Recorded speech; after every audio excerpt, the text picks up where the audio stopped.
నమస్తే, welcome to signature with Kranti. ఇవాళ మనతో ఉన్నటువంటి special guest Madhya Pradesh BJP incharge Muralidhar Rao గారు మనతో ఉన్నారు. ముందుగా వెల్కమ్ చేద్దాం. సార్ నమస్తే. నమస్కారం. బాగున్నారా? మీ పార్టీ ఎలా ఉన్నది? పెరుగుతున్నది, ఎదుగుతున్నది, మంచి రోజులు నడుస్తూ ఉన్నాయి, విజృంభించుతున్నది. చెప్పుకోవడానికైనా లేకపోతే నిజంగానే మీకు కూడా అనిపిస్తుందా ఈ అంశం? లేదు, చాలా నిజంగా అనిపిస్తుంది. నాకు అనిపించడం కాదు, ఈరోజు ప్రజలకు అనిపిస్తున్నది. రైట్. మురళీధర్ రావు గారు, మిమ్మల్ని ఇంటర్వ్యూ చేయడానికి పర్టికులర్గా కొన్ని రీజన్స్ అయితే ఉన్నాయి. సో ఆ రీజన్స్ ఉన్నట్టు అడగడం కోసమే నేను మీ దగ్గరకు వచ్చిన. సో అడుగు క్రాంతి అంటే అడుగుతా, లేదు అని అంటే ఇంటర్వ్యూ కూడా నేను చేయను. ఆఫ్ చేస్తారు. అడగండి, ఏదైనా అడగచ్చు అండి, ప్రాబ్లం ఏం లేదు. లేదు, ఇంటర్వ్యూ మధ్యలో నుంచి అయితే లేచిపోయే దాంట్లో సిచ్యువేషన్స్ అయితే రావు. నేనేం అనుకోవట్లేదు అట్లా. స్ట్రేట్గా నేను క్వశ్చన్లోకి వెళ్ళిపోతున్నా. బీజేపీ పార్టీ తెలంగాణలో మీరు ఉంది ఇంకా కూడా అని అనుకుంటున్నారా? ఇప్పుడు బీజేపీ ఉంది, రాబోయేటువంటి రోజుల్లో బీజేపీ ఉంది అనేది ప్రజలు కూడా చెప్తారు. బాగా బలంగా ఉంది అనేది, చాలా మంచి పరిస్థితుల్లో ఉంది. కానీ ఎంఐఎంఈ లీడర్లు మొన్న జరిగినటువంటి అసెంబ్లీ ఎన్నికల్లో ఓడిపోవడానికి కారణాలు ఏంటి? ప్రజలు మార్పు కావాలనుకున్నారు. మార్పుకు బీజేపీ తెలంగాణలో నాయకత్వం ఇవ్వడం విషయంలో ప్రజలకు విశ్వాసం రాలేదు. అందుకని అయితే ఒకటి మాకు సెట్ బ్యాక్ ఏంటంటే, మాకు సీట్లు రాలేదు, అది ఒక అంశం.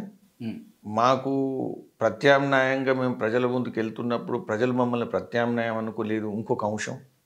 కానీ అన్నిటికన్నా సమీక్ష చేయాల్సిన, ఆలోచించాల్సిన అంశం ఏంటంటే, మా పార్టీలో మీరు ఏదైతే ఇప్పుడు హేమీలు అన్నారో, ప్రముఖులు ఎవరైతే అన్నారో, ఎవరైతే అసెంబ్లీలో నాయకత్వం వహించిందో, పోటీ ఏదైతే ప్రజల మధ్యకి వెళ్ళారో, వాళ్ళు వ్యక్తిగతంగా ఓడిపోవడం ఏదైతుందో అది మాకు నిజంగా కూడా కొంత సెట్ బ్యాక్. ఓకే, కాంగ్రెస్ వాళ్ళు అన్నట్టుగా 6 గ్యారంటీలు అమలు చేస్తామని చెప్పేసి ప్రజల్లోకి వెళ్ళి మరి ప్రభుత్వాన్ని అయితే ఏర్పరచుకున్నారు.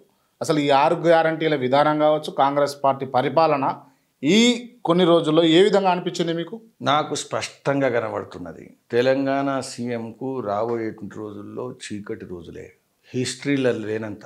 వీళ్ళు ఎందుకంటే 6 గ్యారంటీలు వీళ్ళు ఏదైతే ప్రచారం చేసిండ్రో వీళ్ళు సక్సెస్ అయ్యిండ్రు, ఇవాళ ప్రభుత్వానికి వచ్చిండ్రు. కానీ మీరు రాసుకోండి, నేను గ్యారంటీ బాండ్ పేపర్ మీద రాసిస్తాను. ఓకే, వాళ్ళు చెయ్యాలని నాకున్నది, ప్రజలకుంది, ప్రజలు అవకాశం ఇచ్చిండ్రు. కానీ అది కనబడుతున్నది నెల రోజుల్లో. నాకు దూరం కూడా చూస్తున్నా, ఎందుకంటే నేను కర్ణాటక ఇంతకుముందు ఇన్ఛార్జ్ ఉన్నా, కర్ణాటకలో ఏమి నడుస్తుందో కూడా నాకు తెలుసు. వీళ్ళు పార్లమెంట్ ఎలక్షన్ల తర్వాత ఈ సీఎంకు ఉద్యమాలు, పోరాటాలు ఎదుర్కోవడానికి ఒక్క నిమిషం కూడా తీరకుండదు. చీకటి స్టార్ట్ అవుతుంది. ఏం చేయలేడంటారా? వీళ్ళు చేయడం సాధ్యం కాదు, వీళ్ళతోని కాదు, వీళ్ళకు అటువంటి అవకాశం కూడా లేదు. మరి ఎవరైతే చేస్తారనుకుంటున్నారు మీరు? వీరు ఎవరు అవుతా కాదు, కాంగ్రెస్తోని ఇది సాధ్యం కాదు.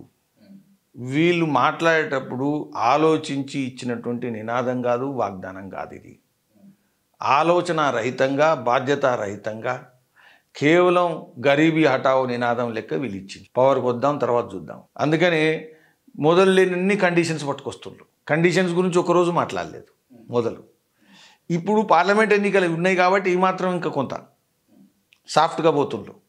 పార్లమెంట్ ఎన్నికలు అయిన తర్వాత వీళ్ళు సాఫ్ట్గా పోయేటువంటి అవకాశం కూడా లేదు. అంటే మీరు చిటికలేసి అంటే చెప్తా ఉన్నారు కదా, దాని ఆంతర్యం ఏంది? మీకు ఏమైనా కాన్ఫిడెన్స్ లెవెల్స్ ఉన్నాయా? 100% నేను చెప్తున్నా, తెలంగాణలో కాంగ్రెస్ ఏదైతుందో ఇది ఒక జటిలమైనటువంటి సమయాన్ని ఎదుర్కోబోతున్నది, ప్రశ్నలు ఎదుర్కోబోతుంది. ఎందుకంటే వీళ్ళు సక్సెస్ చేయలేరు. రాహుల్ గాంధీ గ్యారంటీలు వెనుక, డిక్లరేషన్ వెనుక రాహుల్ గాంధీ అసలు కారణం. అన్ని రాష్ట్రాల్లో ఫెయిల్ అయ్యిండు, ఈ రాష్ట్రమే కాదు. గ్యారంటీలు రాజస్థాన్లో ఇచ్చిండు, ప్రభుత్వమే ఎన్నుకోలేకపోయిండ్రు, మళ్ళీ రాలేదు. గ్యారంటీలు ఛత్తీస్గఢ్లో ఇచ్చిండ్రు, మళ్ళీ అక్కడ రాలేదు. కర్ణాటకలో గ్యారంటీ ఇచ్చిండ్రు, ఇప్పుడు ఎన్నికలు పెడితే వాళ్ళు ఉండరు. కాబట్టి తెలంగాణలో ఈ గ్యారంటీలు ఏవైతున్నాయో ఇవి మేము అందుకని ఇప్పుడు హనీమూన్ పీరియడ్. ఓకే, మేము మామూలుగా ప్రశ్నిస్తున్నాం, ఇంకా ఉద్యమాల బాట ప్రారంభం కాలేదు. రాబోయేటువంటి రోజుల్లో యువకులు అడ్వర్టైజ్మెంట్ ఇచ్చిండ్రు, డిసెంబర్ 9 నాడు ఏం చేస్తాము, డిసెంబర్ 10 నాడు ఏం చేస్తాము, లేకపోతే సెలక్షన్ కమిటీ ఎట్లా నడుస్తుంది, క్యాలెండర్ ఇచ్చిండ్రు. క్యాలెండర్ ఫస్ట్ మర్చిపోయిండ్రు. అందుకని ఈరోజు సీఎం ముందు ఏదైతుందో అన్నిటికన్నా పెద్ద ప్రశ్న, బీజేపీ కాదు, లేకపోతే బీఆర్ఎస్ కాదు, లేకపోతే వీళ్ళు కాదు, లేకపోతే కాంగ్రెస్ పార్టీలు ఉండేటువంటి ఇతర నాయకులు కాదు. అన్నిటికన్నా పెద్ద ప్రశ్న ఈ డిక్లరేషన్ గ్యారెంటీలు. ఈ గ్యారెంటీలు ఆయన రోజు ఉదయం చూసుకుంటే గుండె పగులుతుంది. కానీ ప్రజాపాలన అని చెప్పేసి ప్రజల వద్దకే పాలన అన్నట్టుగా కొన్ని కార్యక్రమాలు చేస్తూ అది 6 గ్యారెంటీలకు సంబంధించి ఫామ్లు కూడా నింపిస్తూ ఉన్నారు కదా. ఈ డ్రామా గవర్నమెంట్, ఈ సీఎం ఒక పెద్ద డ్రామా. మీరు ఒకసారి చెప్పండి, నేను దీని పేరుంది సీఎం హౌస్ ముందు అది తీసేస్తా ఇది తీసేస్తా అన్నాడు. కొంచెం తీసేసారు కదా ఇంపకంటే. సీఎం హౌసే లేదు. సీఎం హౌస్ ఎక్కడ ఉన్నది? సీఎం హౌస్లో ఎక్కడ కలుస్తాడు? ప్రజలు ఎక్కడ కలుస్తాడు? ప్రగతి భవన్ పోయింది, ప్రజాభవన్ పోయింది. అందుకని ఇదంతా కూడా ఏదో డ్రామా, రోజు స్టేట్మెంట్ల కోసం. ఏది ఎవరు ఇది ఇప్పటి వరకు ప్రజల దర్బార్ అన్నారు, రోజు చేస్తామన్నారు. మంగళవారం శుక్రవారం అంటాను. ఇప్పుడు 20 రోజులనే మంగళవారం శుక్రవారంకి వచ్చింది. మళ్ళీ మంగళవారం శుక్రవారం పోయే రోజులు ఉంటాయా? ఓకే, ఇంకొక 20 రోజులు పోయిన తర్వాత మళ్ళీ ఇంకొక కొత్త సినిమా నడుస్తుంది. అందుకని వీళ్ళకు చిత్తశుద్ధి లేదు, వీళ్ళకు అంకిత భావం లేదు. వీళ్ళు ఆ రోజు సినిమా ఎట్లా నడపాలా అనేది తప్పిస్తే ఇంకేముంది. అందుకని ఇవన్నీ కూడా పార్లమెంట్ ఎలక్షన్లలో ఎక్కువ సీట్లు గెలవకపోతే ప్రభుత్వం ఉండదు కాబట్టి ఇంకో కొంత కష్టపడుతున్నారు. అంతే తప్పించి ఇంకేం లేదంటారు. ఏం లేదు. మీ బీజేపీ నాయకులు ఎవరైతే ఉంటారో అంటే కరసేవ చేసి పార్టీలోకి వచ్చిన వాళ్ళను ఎక్కువ ఎంకరేజ్ చేస్తుందా, లేకపోతే సూట్ కేసులతో వచ్చిన వాళ్ళని ఎక్కువ ఎంకరేజ్ చేస్తుందా? ప్రజల్లో ఎవరైతే ప్రజాసేవకు అంకితమైనలు, జాతీయ భావాలకు నిజంగా ప్రాతినిధ్యం వహిస్తారు, ఎవరైతే సిద్ధాంతపరంగా నిలబడతారు అనేటువంటి వాళ్ళను పార్టీ ప్రాధాన్యత ఇస్తుంది. మామూలుగా ఎక్కడైనా కొన్నిసార్లు కొన్ని ఎక్సెప్షన్స్, అపవాదులు, ఏదైతే అపవాదం ఉండొచ్చు, కానీ ప్రాధాన్యత ఖచ్చితంగా ఈ పార్టీకి దేశంలో గుర్తింపు ఉందే సిద్ధాంతం ఉన్న పార్టీ అని. పార్టీకి గుర్తింపు ఉందే ఇది కార్యకర్తల పార్టీ అని. సో సిద్ధాంతం కార్యకర్తల పార్టీ అని చెప్పుకునేటువంటి పార్టీ నార్మల్గా సాధారణంగా మీరు అడిగినటువంటి ప్రశ్న అంకిత భావంతో పనిచేసేటువంటి వాళ్ళకి ప్రాధాన్యత ఇస్తారు. అంకిత భావంతో చేస్తారు. Okay, done. అక్కడ ఇక్కడ కొన్నిసార్లు కొద్దిగా అరే ఇది అట్లా లేదు అని అనిపించవచ్చు, కానీ స్థూలంగా ఆలోచించినప్పుడు ఖచ్చితంగా ఆ దిశలనే ప్రయాణం చేస్తారు. అంటే సిద్ధాంతం గల పార్టీ అని చెప్పేసి మీరు చెప్తుంటారు. కొన్ని చోట్ల అంటే ఈ విశ్వాసంతో ఉన్నటువంటి వ్యక్తులు అంటున్నటువంటి అంశం మీరు కూడా ఒప్పుకుంటారు. దీన్ని సిద్ధాంతం గల పార్టీయే బీజేపీ పార్టీ అని చెప్పి దాని కారణంగా నేను దశాబ్దాలుగా పనిచేస్తున్నాను. కానీ ఏ సిద్ధాంతాలు అయితే అపోజ్ చేసినారో, ఆ సిద్ధాంతాలను వ్యతిరేకించినారో అటువంటి వాళ్ళు కూడా మీ పార్టీలో ఉండడానికి కారణం ఏంది? సిద్ధాంతాలను ఒకప్పుడు వ్యతిరేకించినటువంటి వాళ్ళు ఈరోజు ఈ సిద్ధాంతమే కరెక్టు అని నమ్ముతున్న సమయంలో మాత్రమే మా పార్టీలకు. అంటే ఒకప్పుడు చెల్లని రూపాయి ఇప్పుడు ఎట్లా చెల్లుతుందని అనుకుంటున్నారు మీరు? ఇప్పుడు మానవుడు, మనం మాట్లాడుతున్నది మానవుల గురించి. మనం చెల్లని రూపాయి గురించి ఒకసారి చెల్లని రూపాయి ఇంకోసారి చెల్లుతుంది అనేది ఉండదు. కానీ మానవుల విషయంలో ఒకసారి ఒక తీరుగా ఆలోచించినటువంటి మానవుడు అదే తీరుగానే ఆలోచిస్తాడు. ఒకరోజు తప్పు చేసేటువంటి మానవుడు ఇంకా అప్పుడు జీవితాంతం తప్పులే చేస్తాడు అనేది కనుకుంటే మనం ఈ యొక్క మార్పులు, ఈ ఉద్యమాలు, లేకపోతే మనిషి మారుతాడు అనేటువంటి అంశం మీదనే ఇవన్నీ ఆధారపడి ఉన్నాయి. రైట్. అంటే మీ అట్లాంటి వాళ్ళు అంటే డెడికేషన్ తోటి పార్టీ కావచ్చు, లేకపోతే అనుబంధ సంఘాలకు పనిచేసినటువంటి వ్యక్తులపైనే బుల్లెట్ ప్లేట్లు చిల్లించినటువంటి వ్యక్తులు మీ పార్టీలో, అంటే ఆ సిద్ధాంతాలు ఉన్నటువంటి వ్యక్తులు మీ పార్టీలోకి వచ్చారు కదా, దీన్ని మీరు స్వాగతిస్తారా? అప్పటి సిద్ధాంతాలు మాకు కరెక్ట్ కాదు అని ఒక జీవన స్రవంతిలో ప్రయాణం చేస్తున్నటువంటి వాళ్ళు ఈరోజు మీ జాతీయవాద సిద్ధాంతమే కరెక్టు అని చెప్తున్నప్పుడు మా పార్టీలో తలుపులు మూసుకున్నాం, ఇటువంటి వాళ్ళు ఒకసారి తప్పు చేసిండ్లు, లేకపోతే ఒకసారి ఒక జాతి వ్యతిరేక సిద్ధాంతంలో ప్రయాణం చేసిండ్లు కాబట్టి ఎప్పుడు కూడా ఇక్కడికి రావద్దు అనేది ఆలోచన ఎప్పుడు లేదు, ఇప్పుడు లేదు. రైట్. ఒకప్పుడు ఉన్నటువంటి వాజ్పేయి గారు ఉన్నటువంటి హయాంలో ఉన్నటువంటి బీజేపీ పార్టీ, ఇప్పుడు ఉన్నటువంటి బీజేపీ పార్టీ అమిత్ షా గారి నేతృత్వంలో కావచ్చు, లేకపోతే మోదీ గారి నేతృత్వంలో కావచ్చు, అప్పుడు ఇప్పుడు ఒకేలా ఉందని అంటారా? సిద్ధాంతాలు కోల్పోయిందంటారా? లేదు, సిద్ధాంతాలు తీవ్రతరమైన మా వ్యతిరేకులు చెప్తున్నారు. హిందుత్వం యొక్క ప్రభావం పెరిగింది ఈ పార్టీలో అని మా వ్యతిరేకులు మాట్లాడుతున్నారు. అదేవిధంగా ఈరోజు రామ జన్మభూమి విషయం కావచ్చు, 370 అధికరణ విషయం కావచ్చు, ట్రిపుల్ తలాక్ విషయం కావచ్చు, ఇవన్నీ గమనించిన తర్వాత మూల సిద్ధాంతం మీదనే ఈ పార్టీ ఇంకా ముందుకు పోతున్నది అని బీజేపీ వ్యతిరేకులు కూడా మాట్లాడుతున్నారు. కాబట్టి మౌలికమైనటువంటి విషయాల్లో ఇప్పటి వరకు పార్టీలో మార్పు రాలేదు. రైట్. నాకున్న అవగాహన ప్రకారం అయితే అప్పుడు సిద్ధాంతాలు అలాగే రాజకీయం అలాగుంటుండే. ఇప్పుడు కాకపోతే రాజకీయం సిద్ధాంతాలు కలిపి ఓ మిక్చర్ కొడుతున్నారు అని అంటే ఏమంటారు? అంటే ఒకటి అర్థం చేసుకోవాలి, కొన్నిసార్లు బీజేపీ ప్రాబల్యం పెరిగింది. అప్పుడు మీరు అనుకున్నప్పుడు, లేకపోతే 1980లో 1970లో 1990లో బీజేపీ ప్రభుత్వానికి వస్తుంది అనేటువంటి ఆశ లేకపోతే విశ్వాసం లేనటువంటి రోజుల గురించి మీరు మాట్లాడుతున్నారు. ఈరోజు బీజేపీ పవర్లో ఉంది, కేంద్రంలో పవర్లో ఉంది, చాలా రాష్ట్రాల్లో గెలుస్తున్నప్పుడు ప్రవహించేటువంటి నదుల్లో చేతులు కడుక్కోవాలనుకునేటువంటి కొంత అవకాశవాదులు కూడా బీజేపీకి వచ్చేటువంటి అవకాశం ఉంది. లేదు అనేది చెప్పలేము, ఎందుకంటే ఇప్పుడు ప్రభావం పెరిగింది, మంచి రోజులు వస్తున్నాయి. కాబట్టి బీజేపీతో ఉంటే మనం అధికారంలో ఉంటాము అనేటువంటి విశ్వాసంతో చాలామంది బీజేపీలో జాయిన్ అవుతున్నారు. కాబట్టి జాయిన్ అయితలేరు అనేది నేను అనట్లేదు, కానీ పార్టీలో మౌలికమైనటువంటి ఆలోచన మారలేదు. బీజేపీకి మంచి రోజులు ఉన్నాయి కాబట్టి రాజకీయ అవకాశం కోసమే జీవించేటువంటి నాయకులు కావచ్చు, వ్యక్తులు కావచ్చు, బీజేపీలో పోతే మనకు కూడా అవకాశాలు పెరుగుతాయి అనుకునేటువంటి వాళ్ళ సంఖ్య కూడా పెరిగింది. అది కొంత ఉండొచ్చు, కానీ బీజేపీ మారలేదు, బీజేపీ సిద్ధాంతము మారలేదు, బీజేపీ ఆలోచన విధానము మారలేదు. రైట్. నేను బీజేపీని అనట్లేదు, బీజేపీ నాయకత్వం ఎవరైతే వహిస్తున్నారో బీజేపీకి సంబంధించి అమిత్ షా గారు కావచ్చు, మోడీ గారు కావచ్చు, లేకపోతే ఇక్కడ ఉన్నటువంటి నాయకులు కావచ్చు, మీలాంటి వాళ్ళు కావచ్చు, వాళ్ళు మారుస్తున్నారు సిద్ధాంతాలను, వాళ్ళ వైఖరి వల్ల బీజేపీకి డ్యామేజ్ అవుతుంది అన్నట్టు ఏమంటారు మీరు? లేదు, బీజేపీ డ్యామేజ్ అవుతున్నది అనేది కరెక్ట్ కాదు. Thank you sir. ఇప్పుడు మొన్న జరిగినటువంటి అసెంబ్లీ ఎన్నికలలో ఒకవేళ అధ్యక్షుని కనుక మార్చకపోయి ఉంటే బీజేపీకి మీరు అనుకున్నట్టు, మీరు ఎక్స్పెక్ట్ చేసినట్టు 30 స్థానాలు రాకపోతుండేనా? అధ్యక్షుని మార్చడం కారణంగానే బీజేపీ గెలుపు అవకాశాలు మారినాయి అనేది ఒక ప్రచారంలో ఉండేటువంటి విషయం. ఇప్పటి వరకు మా పార్టీలో ఇంకా సమీక్ష జరగాల్సి ఉంది.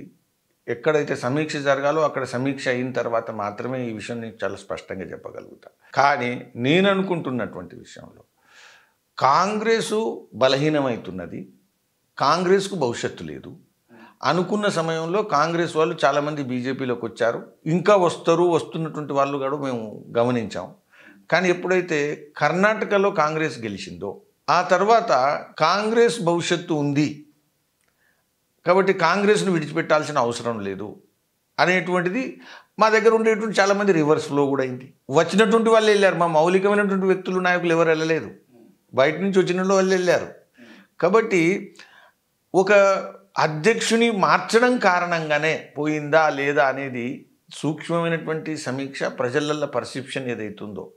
అయితే ప్రజలల్లో ఒక పర్సెప్షన్ మాత్రం దీనికి సంబంధం ఉన్నా లేకున్నా ఒకటి నడిచింది ఏంటంటే బీఆర్ఎస్ బీజేపీకి అంతర్గతంగా కొంత సంబంధం ఉంది అని ప్రచారం చేశారు. దాన్ని మేము ఎంతైతే తిప్పికొట్టాలో, అందులో ఎంతైతే విజయవంతం కావాలో అది జరగలేదు అనేటువంటి విషయం నాకు అనిపిస్తుంది. ప్రచారం చేసిర్రు, బీజేపీ పార్టీ బీఆర్ఎస్ పార్టీ ములాఖాతులో ఉంది అని అంటున్నారు కదా, ములాఖాతులో బీజేపీ బీఆర్ఎస్ లేదంటారా? అసలే లేదు, అసలే ఇప్పుడు లేదు, రేపు లేదు, భవిష్యత్తులో ఉండదు, పాత భూతకాలంలో లేదు, అసలే లేదు, సంబంధమే లేదు. అసలు వ్యతిరేకించి అసలు బీఆర్ఎస్ను వ్యతిరేకించి బీఆర్ఎస్ను కాంగ్రెస్ వ్యతిరేకించలే. ఇక్కడ బీఆర్ఎస్కు వ్యతిరేకంగా పునాదులేసి ఉద్యమాలు తీసి పోరాటం చేసి కార్యక్రమాలు చేసి మాట్లాడింది బీజేపీ కేంద్ర నాయకత్వం నుంచి మొదలుకుంటే బూత్ నాయకత్వం వరకు. దాన్ని కాంగ్రెస్ వాళ్ళు వేసుకొని పోయారా? గత 8 సంవత్సరాలల్లా నిరంతరం మాట్లాడినటువంటి పార్టీ మాది. దేశంలో అత్యంత అవినీతి కలిగినటువంటి ప్రభుత్వం ఏదైనా ఉందంటే అది కేసీఆర్ ప్రభుత్వం, అది కుటుంబ పరిపాలన అని ప్రచారం చేసింది, మాట్లాడింది మేము, మా నాయకత్వం మీది నుంచి కింది వరకు. కాబట్టి బీఆర్ఎస్ బీజేపీ మిలాఖత్ అయింది ఏదేదైతుందో ఇది చాలా ఖచ్చితంగా ఏదైతుందో కుట్రపూరితమైనటువంటి మా ప్రత్యర్థులు వ్యతిరేకులు చేసినటువంటి ప్రచారం. అసలు లేనే సంబంధం లేదు, సంబంధం అనేది లేదు. అసలు బీఆర్ఎస్తో సంబంధం ఉండి కాకపోతే బీఆర్ఎస్ కనుచూపు మేరకే కావాలనే అధ్యక్షుని మార్చిర్రు. కొంచెం ఎక్కడైతే వీళ్ళకి సంబంధించినటువంటి బీఆర్ఎస్ సంబంధించినటువంటి పోటీదారులు ఉంటారో వాడు కావాలని డూప్లికేట్ అభ్యర్థులను పెట్టుకున్నారు అని చెప్పేసి కొంచెం ప్రాచుర్యంలో ఉన్నటువంటి అంశం. ఇది ఒక విషయం గుర్తుపెట్టుకోండి. అట్లాంటప్పుడు బీఆర్ఎస్ మమ్మల్ని ఎందుకు ఓడించింది? ఇప్పుడు అసలు మేము అంటే ఏంటంటే వస్తే బీఆర్ఎస్ అన్న అధికారంలోకి రావాలి, లేకపోతే మేమన్నా రావాలి. మిలాఖత్ అయితే ఒక సాధారణమైనటువంటి సగటు పౌరుడు కూడా చెప్పగలిగేది, మేము కనుక మిలాఖత్ అయినాం, మేము కలిసినాం, తెర వెనుక నాటకాలు ఆడినాం, ఆడితే మేము వాళ్ళని గెలిపించాలి, వాళ్ళు మమ్మల్ని గెలిపించాలి, మధ్యలో కాంగ్రెస్ వాళ్ళు వేసుకోరు అంటే ఇప్పుడు మేము ఈరోజు కేసీఆర్ ఓడించింది ఎవరు? బీజేపీ. కేసీఆర్ ఓడించినటువంటి వ్యక్తి బీజేపీ కామారెడ్డి. ఓకే. అసలు చరిత్రలో కేసీఆర్ ఓడిపోతాడు అంటే అసలు ఓడిపోతాడా? అటువంటి విశ్వాసం ఉండేటువంటి సమయంలో కేసీఆర్ను ఓడించినటువంటి బలమైనటువంటి పోటీ పెట్టి ఓడించినటువంటి పార్టీ బీజేపీ. మీరు ఇంతకుముందు చెప్పినట్లు హేమాహేమీలు ఓడిపోయినని, మా హేమాహేమీలు అందరినీ ఓడించింది మేము మా కనుక మిలాఖత్ అయితే అంతర్గతంగా మేము సంబంధాలు పెట్టుకుంటే మా హేమాహేమీల్ని గెలిపించుకోవడానికే కదా మేము చేసేది. మా హేమాహేమీలను ఎందుకు ఓడించిండ్రు? కాబట్టి ఇది కుట్రపూరితమైనటువంటి తెలంగాణలో తెలంగాణ వ్యతిరేకులు ఎవరైతున్నారో, జాతీయవాద వ్యతిరేకులు ఎవరైతున్నారో వాళ్ళు ఒక పథకం ప్రకారం కుట్ర చేసిండ్రు. ఈ కుట్రలో కొంతవరకు వాళ్ళు విజయవంతమైంది. బీజేపీకి ఉన్నంత ఐటీ సెల్ అసలు దేశంలో ఎవరికీ లేదు. అయినా ఐటీ సెల్ను ఢీకొని కాంగ్రెస్ అధికారంలోకి రావడానికి కారణాలు ఏమంటారు మీరు? తెలంగాణలో అందరూ ఒప్పుకోవాలా, ఫర్జీ సెల్ ఏదైతుందో, ఫేక్ సెల్ ఏదైతుందో, ఫేక్ ఐటీ ప్రచారం ఏదైనా నడిచిందంటే అది కాంగ్రెస్ తరఫునే నడిచింది, బీఆర్ఎస్ నడిచింది. వాళ్ళిద్దరు కూడా వాళ్ళు పోటీలో పడ్డారు. మేమేదైనా ఉంటే కార్యకర్తలతో నడిపించే ఐటీ సెల్ మాది, ఫేక్ ఐటీ సెల్ మా దగ్గర ఇండస్ట్రీనే లేదు. ఈ ఇండస్ట్రీ నడిపేది కాంగ్రెస్, అయిన తర్వాత బీఆర్ఎస్. ఈ రెండు పార్టీలు వాళ్ళే ఈ ప్రచారం చేసిండ్రు, వాళ్ళే ఫేక్ క్యాంపెయిన్ చేసిండ్రు. వాళ్ళు దురదృష్టవశాత్తు వాళ్ళు విజయవంతమైనరు. వాస్తవంగా అయితే బీఆర్ఎస్కి ఇన్ని సీట్లు కూడా రావు. ఎవరికి రావాలి మరి ఆ సీట్లు? బీఆర్ఎస్ సీట్లు. ఇప్పుడు వాస్తవంగా అయితే బీజేపీ గెలవాలా. బీజేపీలో ఉండేటువంటి ముఖ్యమైనటువంటి ఏ పార్టీ అయినా ఒప్పందం చేసుకుంటే, లలూచి పడితే, తెర వెనుక నాటకాలు చేస్తే, కుట్రలు చేస్తే, వర్కౌట్ చేసుకుంటే, సీక్రెట్ రాజకీయాలు చేస్తే హేమాహేమీలను గెలిపించుకుంటారు. ఎవరైనా హేమాహేమీలను ఓడించుకుంటారా? అది మీ దురదృష్టం అనుకోవచ్చు. అరే మళ్ళీ దురదృష్టం, మేమే రాజకీయం కలిసే ఆడుతుంది, దురదృష్టం ఎక్కడిది? వాళ్ళు మేమే కలిసి ఆడినప్పుడు ఇంకా దురదృష్టం ఎక్కడిది? అంటే ఎవరైతే నిలబడ్డారో వాళ్ళు అత్యుత్సాహానికి పోయిర్రా ప్రచారం చేయకుండా? అట్లేదు. ప్రచారం ఏంది? హెలికాప్టర్లు పెట్టి ప్రచారం చేసిండ్రు, తిరిగిండ్లు. ఎక్కడ ప్రచారం ఎక్కడ తక్కువ చేసిండ్రు? బీజేపీ ఎక్కడ లోపించింది? నరేంద్ర మోదీ గారు గజ్వేల్ కు ప్రచారం చేసిండ్రు. అవును. అమిత్ షా గారు హుజురాబాద్ కాన్స్టిట్యున్సీలో ప్రచారం చేసిండ్రు. నరేంద్ర మోదీ గారు కరీంనగర్లో ప్రచారం చేసిండ్రు. ప్రచారం చేయింది ఎక్కడ? మా హేమాహేమీలు. కాబట్టి మా హేమాహేమీలను దించి మేము అంతర్గతంగా మేము ఓడించుకునే రాజకీయం చేసుకుంటామా? ఇది ఖచ్చితంగా మా వ్యతిరేకులు, మా శత్రువులు చేసినటువంటి ప్రచారం. దురదృష్టవశాత్తు అందులో వాళ్ళు విజయవంతమైంది. రైట్. మీ అట్లాంటి వాళ్ళు, ఈవెన్ మీరు కూడా బీజేపీ అధికారంలోకి వస్తుందని చెప్పేసి బల్లగుద్ది చెప్పినటువంటి వ్యక్తులు ఎందుకు రాలేకపోయింది మరి? రెండు విషయాలు. ఫస్ట్, ఎన్నికల ముందు మేము ఏం చెప్పాలా? ఒక రాజకీయ పార్టీని నడుపుతున్నా, ఓ రాజకీయ పార్టీని నడుపుతున్నప్పుడు ఎన్నికల ముందు మేము ఓడిపోతామని చెప్తామా? ఇంకోటి అంటే ఓడిపోతామని తెలిసి కూడా గెలుస్తామని అట్లా కాదు. ఇప్పుడు హుజురాబాద్లా ఎవరన్నా అనుకున్నారా రాజేందర్ గెలుస్తాడని? మరి ప్రజలు ఏమన్నారు? మొత్తం ప్రజలు ఎప్పుడన్నా బయటపడ్డారా? ఈ దేశంలో ప్రజల్ని మించినటువంటి తెలివి కళ్ళు లేరు. ప్రజలు ఇక్కడ బీజేపీని గెలిపించుడా, లేకపోతే కాంగ్రెస్ని గెలిపించుడా, లేకపోతే బీఆర్ఎస్ని గెలిపించుడా కాదు. ఈ దేశంలో ప్రజలు ప్రజాస్వామ్యాన్ని ప్రతిసారి గెలిపిస్తున్నారు, డబ్బులు నోడిస్తున్నారు. చాలాసార్లు వాళ్ళు ఏదనుకుంటే అది సాధిస్తారు, బయటికి చెప్పరు. అంటే ఇప్పుడు మీరు అన్న మాట అంటే ప్రజలు ప్రజాస్వామ్యాన్ని గెలిపిస్తారు అన్నారు కదా. ఇప్పుడు కాంగ్రెస్ ప్రజాస్వామ్య పార్టీ కాబట్టి గెలిపించారు అని అంటారా? ప్రజలు మార్పు కావాలనుకున్నారు, ప్రజాస్వామ్యం కాదంటారా? ఇది ప్రజాస్వామ్యమే గెలిపించిండ్రు. కానీ ఈరోజు వీళ్ళు గ్యారంటీలు ఇచ్చిండ్రు, ప్రజలు వాగ్దానం చేసిండ్రు. ప్రజలు వాగ్దానం చేసిన తర్వాత వాళ్ళు వైఫల్యం చెందితే అప్పుడు మళ్ళీ ప్రజాస్వామ్యం పోరాటం చేస్తుంది, ప్రజాస్వామ్యం గెలుస్తుంది. ప్రజాస్వామ్యం ఎప్పుడు ఓడిపోదు. ఎందుకంటే ప్రజా తీర్పుతో ఎన్నికలలో గెలిచినప్పుడు ప్రజాస్వామ్యం ఓడిపోయిందని నేనేలా అంట? ప్రజలు ఒకదాన్ని విశ్వసించిండ్రు. ఓకే. ఈరోజు ప్రజలు బీఆర్ఎస్ను గద్దెదించాలనుకున్నారు, బీజేపీ ప్రత్యామ్నాయం కాదు అనుకున్నారు. మేము ప్రత్యామ్నాయం అని ప్రతిపాదించినాం, మేమే ప్రత్యామ్నాయం అన్నాం. మాకే సరైనటువంటి ప్రజలు విశ్వసించలేకపోయారు. ప్రజలు మమ్మల్ని నమ్మలేదు. తెలంగాణ విషయంలో వచ్చేసారని నమ్ముతారా మిమ్మల్ని ప్రజలు? లోక్సభలో ఇప్పుడు అర్థమవుతుంది. ఖచ్చితంగా మోదీని తెలంగాణలో మెజారిటీ సీట్లతో గెలిపిస్తారు. ఎన్ని సీట్లతో గెలిపిస్తారు? మేము అమిత్ షా గారు వచ్చినప్పుడు ఈసారి నిర్ణయించిన మేము 10 సీట్లు మా లక్ష్యం. మిగతా ఏం చేస్తారు అంటారు? మిగతా కాదు, మేము 17 సీట్లు పోటీ చేస్తాం. 17 సీట్లలో కూడా హోరీగా పోరాటం చేస్తాం. అయితే 17 సీట్లు గెలుస్తాము అనేటువంటి విశ్వాసం ఉన్నప్పటికీ 10 సీట్లు కనీసం గెలవాలనేటువంటి లక్ష్యంతో ముందుకు పోవాలి. ఎందుకంటే పోయినసారి 4 గెలిచినాం, ఈసారి దాన్ని 10కి పెంచాలనుకున్నాం. ఇప్పుడు 543 సీట్లు పోటీ చేస్తాం, 543 సీట్లు గెలుస్తామని చెప్పాం కదా. కొంత ఉన్నటువంటి శక్తి. మీ విషయానికి వస్తే మీరు జమ్మూ కాశ్మీర్లో పనిచేశారు, కర్ణాటకలో పనిచేశారు, మధ్యప్రదేశ్లో పనిచేస్తున్నారు. తెలంగాణలో మురళీధర్ రావు గారికి పార్టీ తరపున ఆదరణ కోల్పోయింది కాబట్టి ఇతర రాష్ట్రాలు ఎమ్మడి తిరుగుతున్నారు అనుకోవచ్చా? నవ్వకండి. ఒక విషయం గుర్తుపెట్టుకోవాలా, రాజకీయ పార్టీలు ఒక బీజేపీని లేదు, కాంగ్రెస్ పార్టీ ఉంది, బీజేపీ పార్టీ ఉంది, ఇంకా ఇతర పార్టీలు ఉన్నాయి. పార్టీల నాయకులకు జాతీయ స్థాయిలో బాధ్యతలు ఇస్తారు. కానీ మీ అట్లాంటి అంటే చురుకైన నాయకులను, క్యాపబిలిటీ ఉన్న నాయకులను అసెంబ్లీ ఎన్నికల్లో ఇక్కడ అండర్ గ్రౌండ్లో పనిచేస్తూ అంతకుముందే వ్యూహాలు రచిస్తూ ఇన్ఛార్జీలుగా వ్యవహరించి ఇక్కడ ఉన్నటువంటి పల్స్ ఏందన్నది మీ ఇక్కడ పుట్టినందుకు గాను మీకు తెలుస్తుంది కదా. మిమ్మల్ని ఇతర రాష్ట్రాల్లో పంపించి ఇక్కడ కొంచెం ఇబ్బందికర వాతావరణం నెలకొన్నది అని అంటే అది ఇక్కడ ఉన్న నాయకుల లోపమా, మీ లోపమా, పార్టీ లోపమా? అట్లా కాదు. పార్టీలు ఇప్పుడున్నటువంటి పార్టీలు ఇక్కడున్నటువంటి నాయకుల్లో కూడా, ఇప్పుడు పార్టీలో మేము ఆఫీస్ బేరర్స్గా ఉన్నప్పుడు జాతీయ స్థాయిలో రకరకాల రాష్ట్రాలకు బాధ్యతలు ఇస్తారు. ఇది నాతో ప్రారంభం కాలేదు, నాది అంతం కాదు. ఇది ఈ రాష్ట్రంలో జరగట్లేదు. ప్రముఖులైనటువంటి సీనియర్ నాయకులకు వేరే రాష్ట్రాల్లో బాధ్యతలు ఇస్తారు. వేరే రాష్ట్రంలో బాధ్యత ఇస్తే దాని అర్థం తెలంగాణలో నువ్వు లేవు, తెలంగాణ నిర్ణయాల్లో నువ్వు లేవు, తెలంగాణ రాజకీయాల నీకు సంబంధం లేదు అనేది అసలే కాదు. రైట్. నేను స్ట్రేట్గా అడుగుతానండి, మీరు ఏమనుకోకండి. మిమ్మల్ని ఇక్కడ ఉన్నటువంటి నాయకులు ఎవరైనా తొక్కే ప్రయత్నం చేస్తున్నారా?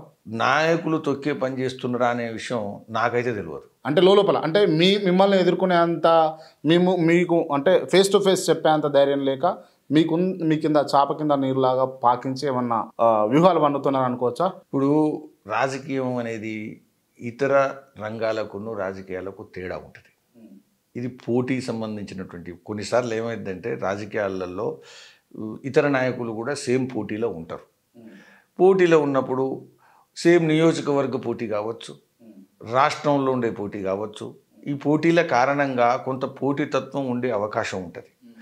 ఈ పోటీతత్వం కారణంగా చాలాసార్లు కొన్ని కుట్రలు పన్నుతున్నారనో లేకపోతే కొన్ని అనైతికమైనటువంటి పోటీలు ఇబ్బందులు పెడుతున్నారనే ప్రచారం కూడా నడుస్తుంది. ఈ ప్రచారంలో నిజం ఎంతుంది, అబద్ధం ఎంతుంది అనేటువంటి విషయం చూస్తూ పోతే మనకు కూడా ఇబ్బంది వస్తుంది. అంటే బ్యాలెట్ నమ్మిన వాళ్లకు బుల్లెట్ నమ్మిన వాళ్ళు మళ్ళీ బ్యాలెట్ రాకుండా చేసేటటువంటి అవకాశాలు ఉన్నాయా? ఇప్పుడు ఒకటి గుర్తుపెట్టుకోవాలా, నేను బుల్లెట్ నమ్మలేదు. బుల్లెట్ నమ్మినటువంటి వాళ్ళు నన్ను బుల్లెట్తో కొట్టారు. బ్యాలెట్ నమ్మని వాళ్ళు, బుల్లెట్ నమ్మిన వాళ్ళు బుల్లెట్తో మనల్ని కొట్టిండ్రు. మొదటి నుంచి కూడా ఈ దేశం బ్యాలెట్ది. ఈ దేశంలో ప్రజాస్వామ్యం సమర్థించాలా, బలోపేతం చేయాలా అనే దానికోసమే, అదే జాతీయవాదం, దానికోసమే పోరాటం చేసినటువంటి వ్యక్తి ఈ పార్టీలో ఈ రాష్ట్రంలో ఎవరన్నా ఉన్నారంటే మురళీధర్ రావు. కాబట్టి ఎవరు ఏదేమైనా ఈ దేశంలో మనుగడ సాధించాలంటే బ్యాలెట్ను నమ్మాల్సిందే, బ్యాలెట్ మార్గంలో పోవాల్సిందే. రైట్. ఓకే. గట్టిగా వినిపిస్తున్నటువంటి తెలంగాణలో రాబోయేటటువంటి లోక్సభ ఎన్నికలకు గాను ఆల్రెడీ ఇక్కడ చూసినా కూడా ఇంకా అభ్యర్థులు ఖరారు కాలే. మీ పార్టీ నుంచి మీ పేరు బలంగా వినిపిస్తుంది. మరి మల్కాజ్గిరి నుంచి మీరు పోటీ చేయాలనుకుంటున్నారా? ఇది చాలా బహిరంగం. నేను అనేక కారణాల వల్ల గత ఒక 10 సంవత్సరాల నుంచి పోటీ చేయలేదు. పోటీ చేయాలని, పోటీ రాజకీయాల్లో ఉండాలని నమ్మి విశ్వసించి కోరుకున్నటువంటి వ్యక్తిని అయి కూడా పార్టీ అవసరాల దృష్ట్యా, పార్టీ అవకాశాల దృష్ట్యా నేను పోటీ చేయలేదు. ఇప్పుడు అలాంటి విషయాలు ఏదైతున్నాయో అవి గమనించిన తర్వాత జాతీయ అధ్యక్షుల వారికి గత 3.5 సంవత్సరాల క్రితము, 4 సంవత్సరాల క్రితం నేను ఈసారి పోటీ చేస్తున్నా అనేటువంటి విషయాన్ని వారు చెప్పడం జరిగింది. అందులో మల్కాజ్గిరి అనేటువంటి సీటు విషయంలో కూడా నేను చెప్తున్నా. ఎందుకంటే నాకు ఒరిజినల్గా హోమ్ కాన్స్టిట్యున్సీ, నేటివ్ విలేజ్ కనుక చూస్తే కరీంనగర్.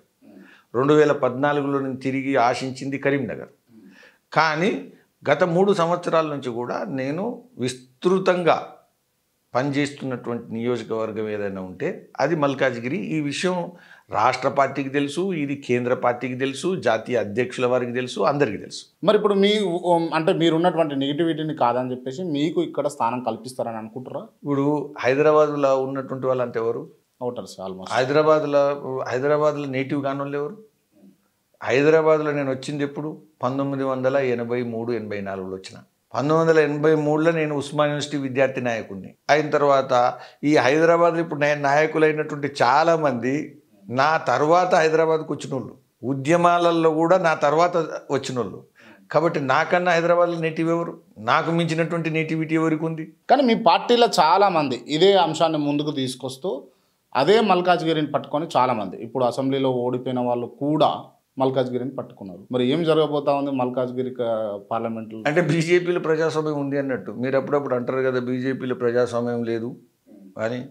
లేదు, ప్రజాస్వామ్యం ఉంది అని కనబడుతుంది. అంటే నాయకుల మధ్యలో లేకపోతే పోటీ ఉన్నది అనుకోవచ్చా? ఇప్పుడు పోటీ చేద్దామని కోరికలు ఎంతమందికైనా ఉండొచ్చు, కోరికలు ఉండొద్దు అని చెప్పేటువంటి పార్టీ కాదు. అయితే పార్టీ నిర్ణయిస్తుంది ఎవరి కోరికలను నెరవేర్చే అవకాశాలు ఉంటాయి అనుకుంటున్నారు మీరు? నేను నా కోరికను నెరవేరుస్తుందని విశ్వాసం నాకు ఉంది కదా, ఉంటుంది కదా ఖచ్చితంగా. రైట్. అంటే గత 2 సంవత్సరాల నుంచి 3 సంవత్సరాల నుంచి మీరు ఉన్నటువంటి నియోజకవర్గాలు 7 నియోజకవర్గాలలో తిరుగుతూ పనిచేస్తూ కొన్ని కార్యక్రమాలు చేపెడుతూ ఇన్ని చేసిన మురళీధర్ రావును కాదని చెప్పేసి ఇతరులకు ఒకవేళ పార్లమెంటు స్థానం అప్పగిస్తే మురళీధర్ రావు ఏం చేస్తాడు? మీరు ఊహాజనితమైనటువంటి కాల్పనిక లోకానికి సంబంధించినటువంటి ప్రశ్నను అడగడం ఏదైతుందో ఇది రాజకీయ నాయకునిగా విశ్వాసం కలిగినటువంటి సిద్ధాంతవాదిగా నేను ఇది ఒప్పుకొని రైట్. ఇది మీకు మంచిగా అనిపించలేదు కాబట్టి మీరు దీన్ని ఊహాజనితం అని అంటారు. మీరు ముఖ్యమంత్రి అయితే ఏం చేస్తారండి ఒకవేళ తెలంగాణ రాష్ట్రానికి రాబోయే రోజుల్లో? ముఖ్యమంత్రి అయితే ఏమవుతుంది అనేది ముఖ్యమంత్రి ఎన్నికల పోటీ జరిగినప్పుడు చెప్తాం. ఇప్పుడు ముఖ్యమంత్రి అయ్యేది లేదు, ముఖ్యమంత్రి ఎన్నికలు లేవు. ఇటువంటి ప్రశ్న అడిగితే దీన్ని ఊహాజనితం అని అంటలేరు ఎందుకు మరి? ఇది కూడా ఇప్పుడు ఇవన్నీ కూడా హైపోథెటికల్ ఊహాజనితమైన విషయాలే. ఇప్పుడు ఇప్పుడు ఇప్పుడు ఇప్పుడు ముఖ్యమంత్రి ప్రశ్న లేదు కదా ప్రజల. రాజకీయ నాయకులకు ఎవరికైనా కూడా అంటే మంచి ప్రశ్న అడిగితే మంచి. ఇంకొక విషయం చెప్పండి. ఇప్పుడు పోయినసారి అసెంబ్లీ ఎలక్షన్లలో కూడా నన్ను చీఫ్ మినిస్టర్ని అడిగే అవకాశం కూడా లేదు, ఎందుకంటే బీసీ ముఖ్యమంత్రిని మా పార్టీ నాయకులు నిర్ణయించారు. కాబట్టి రాబోయే రోజుల్లో రాబోయేటువంటి రోజుల్లో ఖచ్చితంగా ఆ సమయం వచ్చినప్పుడు నేనే పిలిచి చెప్తా. ఓకే. ఎందుకంటే ఇప్పుడు ఆ ప్రశ్న లేదు. ఇప్పుడు వస్తున్నటువంటి ప్రశ్న నరేంద్ర మోదీ గారి నాయకత్వంలో భారతీయ జనతా పార్టీ మరొకసారి మోదీ గారి ప్రభుత్వాన్ని ఏర్పరచాలా, దానికోసం పార్లమెంట్లో అత్యధికమైనటువంటి సీట్లు గెలిపించండి అనేటువంటి క్యాంపెయిన్లను అందరం కూడా ప్రయాణం చేస్తున్నాం. మీరు నార్త్ ఇండియాలో ఇన్ఛార్జ్గా వ్యవహరిస్తూ ఉన్నారు, చాలా కార్యక్రమాలు చేశారు అక్కడ చూసుకున్నా కూడా. మరి ఇక్కడ కూడా మీరు ఎంచుకున్నటువంటి కాన్ఫరెన్స్లో కూడా చాలామంది నార్త్ ఇండియన్స్ ఉన్నారు, అంటే మిళితమై ఉన్నారు చాలామంది కూడా. సో ఇది మీకు ఓట్ బ్యాంకింగ్గా కన్వర్ట్ అయ్యే అవకాశాలు ఉన్నాయి అనుకుంటారు? ఖచ్చితంగా. ఇప్పుడు ఒకటి గమనించాలా, ఈ రాష్ట్రంలో ముఖ్యంగా హైదరాబాద్లో మల్కాజ్గిరి అనేటువంటి నియోజకవర్గం ఏదైతుందో దానికి మించినటువంటి కాస్మోపాలిటన్ సీట్ లేదు. అన్ని రాష్ట్రాలకు సంబంధించినటువంటి, అంటే తెలుగు రాష్ట్రాలే కాకుండా కశ్మీర్ నుంచి కన్యాకుమారి వరకు ఉండేటువంటి తమిళియన్స్. ఈరోజు మీరు మల్కాజ్గిరి కాన్స్టిట్యున్సీ కానీ సికింద్రాబాద్ కంటోన్మెంట్ చూస్తే తమిళియన్ ఓటర్స్, మలయాళీ ఓటర్స్ గణనీయంగా ఉన్నారు. మీరు కుత్బుల్లాపూర్కి వెళ్ళిండ్రు అనుకోండి, మీరు ఉదాహరణ కూకట్పల్లికి వెళ్ళిండ్రు అనుకోండి, గణనీయమైనటువంటి సంఖ్యలో ఉత్తరప్రదేశ్, బీహార్, జార్ఖండ్, ఒడియా ఓటర్స్ ఉన్నారు, రాజస్థాన్ ఓటర్స్ ఉన్నారు. ఇలా మరి గమనిస్తూ పోతే గుజరాతీ ఓటర్సు, ఐటీ ప్రొఫెషనల్స్ నుంచి మొదలుకుంటే ఇండస్ట్రీ నుంచి మొదలుకుంటే లేబర్ వరకు అన్ని రంగాల్లో, అన్ని వర్గాల్లో, అన్ని శ్రేణుల్లో, అన్ని రాష్ట్రాల నుంచి, అంటే ఒక మినీ భారత్ కావాలంటే ఎక్కడ చూడాలంటే మీరు హైదరాబాద్ని ఎట్లయితే చూస్తారో అందులో మల్కాజ్గిరి దేశంలో అతిపెద్ద నియోజకవర్గం. అన్ని నియోజకవర్గాల్లో 17 లక్షల ఓట్లు ఉంటే 1500, 1600, 1700 బూతులు ఉంటే ఈ నియోజకవర్గానికి 3200 బూతులు, 34 లక్షల ఓట్లు. కాబట్టి ప్రతి 100లో 20 మంది నాన్ తెలుగు ఓటర్స్ ఉన్నారు. కాబట్టి ఇవన్నీ కూడా భారతీయ జనతా పార్టీకి, ముఖ్యంగా నాకు కూడా ఈరోజు దేశవ్యాప్తంగా అన్ని రాష్ట్రాలను 30 సంవత్సరాల నుంచి పర్యటించినటువంటి వ్యక్తిని నేను. అనేక సార్లు అనేక రాష్ట్రాలకు, అన్ని జిల్లాలకు పోయినా. ఆ జిల్లాలకు సంబంధించినటువంటి వాళ్ళు, నాకు ఒకప్పుడు కలిసినటువంటి వాళ్ళు, ఇక్కడికి వచ్చి స్థిరపడినటువంటి వాళ్ళు చాలామంది ఉన్నారు. ఇదంతా మీకు ప్లస్ అవుతుందా మైనస్ అవుతుందా? ఖచ్చితంగా బీజేపీకి ప్లస్ అవుతుంది, నాకు ప్లస్ అవుతుంది, అందరికి ప్లస్ అవుతుంది. రైట్. ఇందాక మీరు మాట్లాడుతూ నేను మినీ ఇండియాగా ఉంది అని చెప్పేసి మీ పార్లమెంటును వర్ణిస్తే మీరు మినీ భారత్ అని అన్నారు కదా. ఈ భారత్ ఇండియా ఎందుకు అసలు? ఇందులో కొట్లాట ఏం లేదు. భారత్ అంటే కొద్దిగా ఏమనిపిస్తుంది అంటే నేటివ్ అనిపిస్తుంది, మనకు సంబంధించింది అనిపిస్తుంది, మన భాషలో మాట్లాడుకున్నట్టు అనిపిస్తుంది. ఇప్పుడు కొన్నిసార్లు మనం ఇంగ్లీష్లో మాట్లాడితే అర్థమే మారదు, కానీ మనకి మంచిగా అనిపిస్తుంది. తెలుగులో మాట్లాడితే మంచిగా అనిపిస్తుంది. ఇద్దరం తెలుగులో కనుక కలుసుకున్నాం అనుకోండి, తెలుగులో మాట్లాడితే ఇద్దరు ఇంగ్లీష్లో మాట్లాడుకోగలుగుతారు, కానీ తెలుగులో మాట్లాడితే మనకు మంచిగా అనిపిస్తుంది. ఎవరికి రాని ఆలోచన ఇండియాను భారత్ చేయాలని చెప్పేసి మీ నాయకత్వానికి ఎందుకు వచ్చింది అనుకో? ఏం చేసేది లేదు, భారతే ఇది. దీన్ని చేసేది ఏంది? ఇండియాను భారత్ చేసేది ఏం లేదు, ఇది భారతే. కానీ ఇప్పుడు కరెన్సీ నోట్ల పైన కావచ్చు, కొన్ని ఇప్పుడు పాస్పోర్ట్ల పైన కావచ్చు ఇండియా అని ఉంటుంది, భారత్ అని ఎక్కడ లేదు. అక్కడ ఆ ఇండియా ప్లేస్లో భారత్ వచ్చే అవకాశాలు ఉంటాయా? ఒకటి గుర్తుపెట్టుకోండి, ఇప్పుడు రాబోయేటువంటి రోజుల్లో ఇంకో 5 సంవత్సరాల తర్వాత ఏమొస్తుంది అనే దాని విషయంలో ఇప్పుడు ఏమన్నా మనం రాసుకొని బాండ్ పెట్టుకోలేదు. భారతదేశంలో ప్రజలు ఎప్పుడు ఏదనిపిస్తే అప్పుడు చేస్తారు. ఇప్పుడు ఉన్నటువంటి పరిస్థితులలో భారత్ అంటే మనది, ఇండియా అంటే బయటిది అనే అభిప్రాయం ఏం లేదు, ఏదన్నా మనమే. అయితే భారతదేశం అన్నప్పుడు కొద్దిగా అరే మనం తెలుగులో మాట్లాడుకున్నట్టు అనిపిస్తుంది అంతే. ఇప్పుడు చాలాసార్లు మీకు ఒక విషయం చెప్తా, ఈ దేశంలో ఇంగ్లీష్ రానోళ్ళు ఎక్కువ మంది ఉన్నారా, తెలుగు ఇంగ్లీష్ వచ్చేటోళ్ళు ఎక్కువ మంది ఉన్నారా అంటే అందరు చెప్తారు ఇంగ్లీష్ రానోళ్ళు ఎక్కువ మంది ఉన్నారని. ఇంగ్లీష్ రానోళ్ళందరికీ కూడా భారత్ అన్నప్పుడు అర్థమైనంత ఇండియా అన్నారు వాళ్ళు. ఈ దేశంలో ఇప్పటికి కూడా ఇంగ్లీష్ రానోళ్ళు అందరూ కూడా భారతే అంటారు, హిందుస్థాన్ అంటారు, భారత్ అంటారు. ఇండియా అనేటోళ్ళు అందరూ కూడా ఇంగ్లీష్ వచ్చిన వాళ్ళే. ఇంగ్లీష్ వచ్చిన వాళ్ళు ఎంత ఉంటారు? 5%, 6%, 7%, ఎక్కువ 10%, 90% ఇప్పటికి కూడా భారత్ అనేటోళ్ళకే అర్థమవుతుంది భారత్ అంటారు. కానీ వాళ్ళకి కొట్లాట ఏం లేదు. ఈ ఇండియా భారత్ వల్ల పెద్ద వివాదాలు కూడా ఏం లేవు, పెద్ద పట్టింపు కూడా లేదు, దానికి సంబంధించి పెద్ద కొట్లాటలు లేవు. అయితే చదువుకోనోళ్ళు, లేకపోతే ఊర్లలో ఉండేటోళ్ళు, లేకపోతే ఇంగ్లీష్ రానోళ్ళు వాళ్ళ దేశమా కాదా అంటే వాళ్ళది కూడా దేశం. మరి వాళ్ళు భారత్ అంటే ఎందుకంటాను నువ్వు ఇండియాను అంటే అది కరెక్ట్ కాదు. వాళ్ళకి నచ్చింది వాళ్ళు అనుకోవచ్చు. ఇప్పుడు అయోధ్య రామ మందిరం నిర్మితమైంది, దానికి సంబంధించిన వ్యవహారాలు నడుస్తూ ఉన్నాయి, ఇనాగ్రేషన్స్ నడుస్తూ ఉన్నాయి కదా. కొంతమంది ఇంటలెక్చువల్స్ అన్నటువంటి మాట ఏంటంటే అంత డబ్బు అక్కడ ఖర్చు పెట్టే బదులు, ఒక మందిరానికి ఖర్చు పెట్టే బదులు ఎంతో డెవలప్ అవుతుంది మన భారతదేశము అని చెప్పేసి అని అన్నారు. అంటే స్కూల్స్ కావచ్చు, హాస్పిటల్స్ కావచ్చు, యూనివర్సిటీస్ కావచ్చు, అవి చాలా తేవచ్చు మన దేశానికి, జ్ఞానాన్ని ఇవ్వచ్చు అని చెప్పేసి అన్నారు. దీన్ని ఏమంటారు మీరు? ఇది మూర్ఖత్వం అంట. ఇది మూర్ఖత్వం, సరాసరి మూర్ఖత్వం. ఎందుకంటే చాలామంది ఏం చేసినారు, ఇటువంటివి మాట్లాడేటోళ్ళు అందరూ టాయిలెట్ కట్టాలన్నారు. అక్కడ రామజన్మభూమి గొడవ నడిపిస్తున్నప్పుడు ఆడ మందిరం వద్దు, మస్జిద్ వద్దు, ఏమొద్దు, ఆడ టాయిలెట్ కట్టాలన్నారు. లేకపోతే కొందరు హాస్పిటల్ కట్టాలన్నారు, కొందరు బస్ స్టాండ్ కట్టాలన్నారు. అర్థమైందా? ఇవి ఏ దేశంలో, ప్రపంచంలో ఎక్కడ కూడా ఒక ప్రేరణ ఇచ్చేటువంటి, మొత్తం దేశంలో ఉండే 100% ప్రజలల్లో 99%, 90% ప్రజలకు వేల సంవత్సరాల తర్వాత కూడా ప్రేరణ ఇచ్చేటువంటి ఒక మహాపురుషుని యొక్క జన్మస్థానంలో బస్టాండ్ కట్టాలా? ఇక దేశంలో బస్టాండ్ కట్టడానికి ప్లేసులే లేవు, టాయిలెట్లు కట్టడానికి ప్లేసులే లేవు, రైల్వే స్టేషన్లు కట్టడానికి ప్లేసులే లేవు, అక్కడనే కట్టాలి. ఇది కరెక్ట్ కాదు. మహాత్మా గాంధీ జన్మస్థానంలో పోయి నువ్వు టాయిలెట్లు కట్టాలంటే నీకేమనిపిస్తుంది? మంచిగా అనిపిస్తుందా? మహాత్మా గాంధీ లాంటి వేల మంది, వేల సంవత్సరాల చరిత్ర రాముని ప్రేరణ ద్వారానే వీళ్ళు జీవించిండ్రు. నేను మీరు కాదు, మహాత్మా గాంధీ లాంటి వాళ్ళకు కూడా ప్రేరణించిన వ్యక్తి శ్రీరాముడు. అటువంటి మహాత్ముని, అటువంటి మహాపురుషుని, అటువంటి భగవంతుని రూపాన్ని జన్మస్థానంలో మందిరం కట్టాలంటే పైసలు వేస్ట్ అనేటోళ్ళు చాలాసార్లు ఏం చేస్తారంటే శివలింగం మీద అభిషేకం చేస్తే, దేవుని మీద అభిషేకం చేస్తే పాలు వేస్ట్ అని అంటారు. అర్థమైందా? ఇట్లా మాట్లాడేటోళ్ళు ఎవరైతున్నారు వీళ్ళంతా కూడా ఫక్తు కమ్యూనిస్టులు. మరి మావో సమాధి ఎందుకుంది? లేకపోతే మావో ఇన్ని సంవత్సరాల తర్వాత కూడా ఆ శవాన్ని ఇప్పటికి కూడా ఎందుకు గౌరవ స్థానంలో పెట్టిండ్రు? దానికి సమాధానం ఏంది? కాబట్టి మాట్లాడడానికి ఏదైనా ఇవన్నీ కూడా మెజారిటీ ప్రజలను అవమానించేటువంటి ఒక తిరస్కార భావం ఇక్కడ ఉంది. కాబట్టి అవమానించడం కోసమే బాబర్ చేసిన దానికును వీళ్ళు చేసిన దానికి తేడా లేదు. బాబరు కూడా అవమానించడం కోసమే మందిరాన్ని కూల్చిండు. ఈరోజు వీళ్ళు అవమానించడం కోసమే ప్రశ్న అటువంటి మాట్లాడుతున్నారు. కాబట్టి బాబరుకును వీళ్ళకు ఏమాత్రం కూడా తేడా లేదు. ఇదంతా ఒకటే రకమైనటువంటి మనస్తత్వం కలిగినటువంటి వాళ్ళు. హిందువులను అవమానించడమే వీళ్ళ ధ్యేయం. అందుకని ఇటువంటి మాటలు మాట్లాడతారు. రాముడు లేకపోతే ఈ దేశమే లేదు. ఈ దేశానికి గుర్తింపు, ఈ దేశానికి శ్వాస, ఈ దేశానికి ప్రేరణ. వేల సంవత్సరాల తర్వాత కూడా రాముడు ప్రతి వ్యక్తిలో జీవిస్తున్నాడు.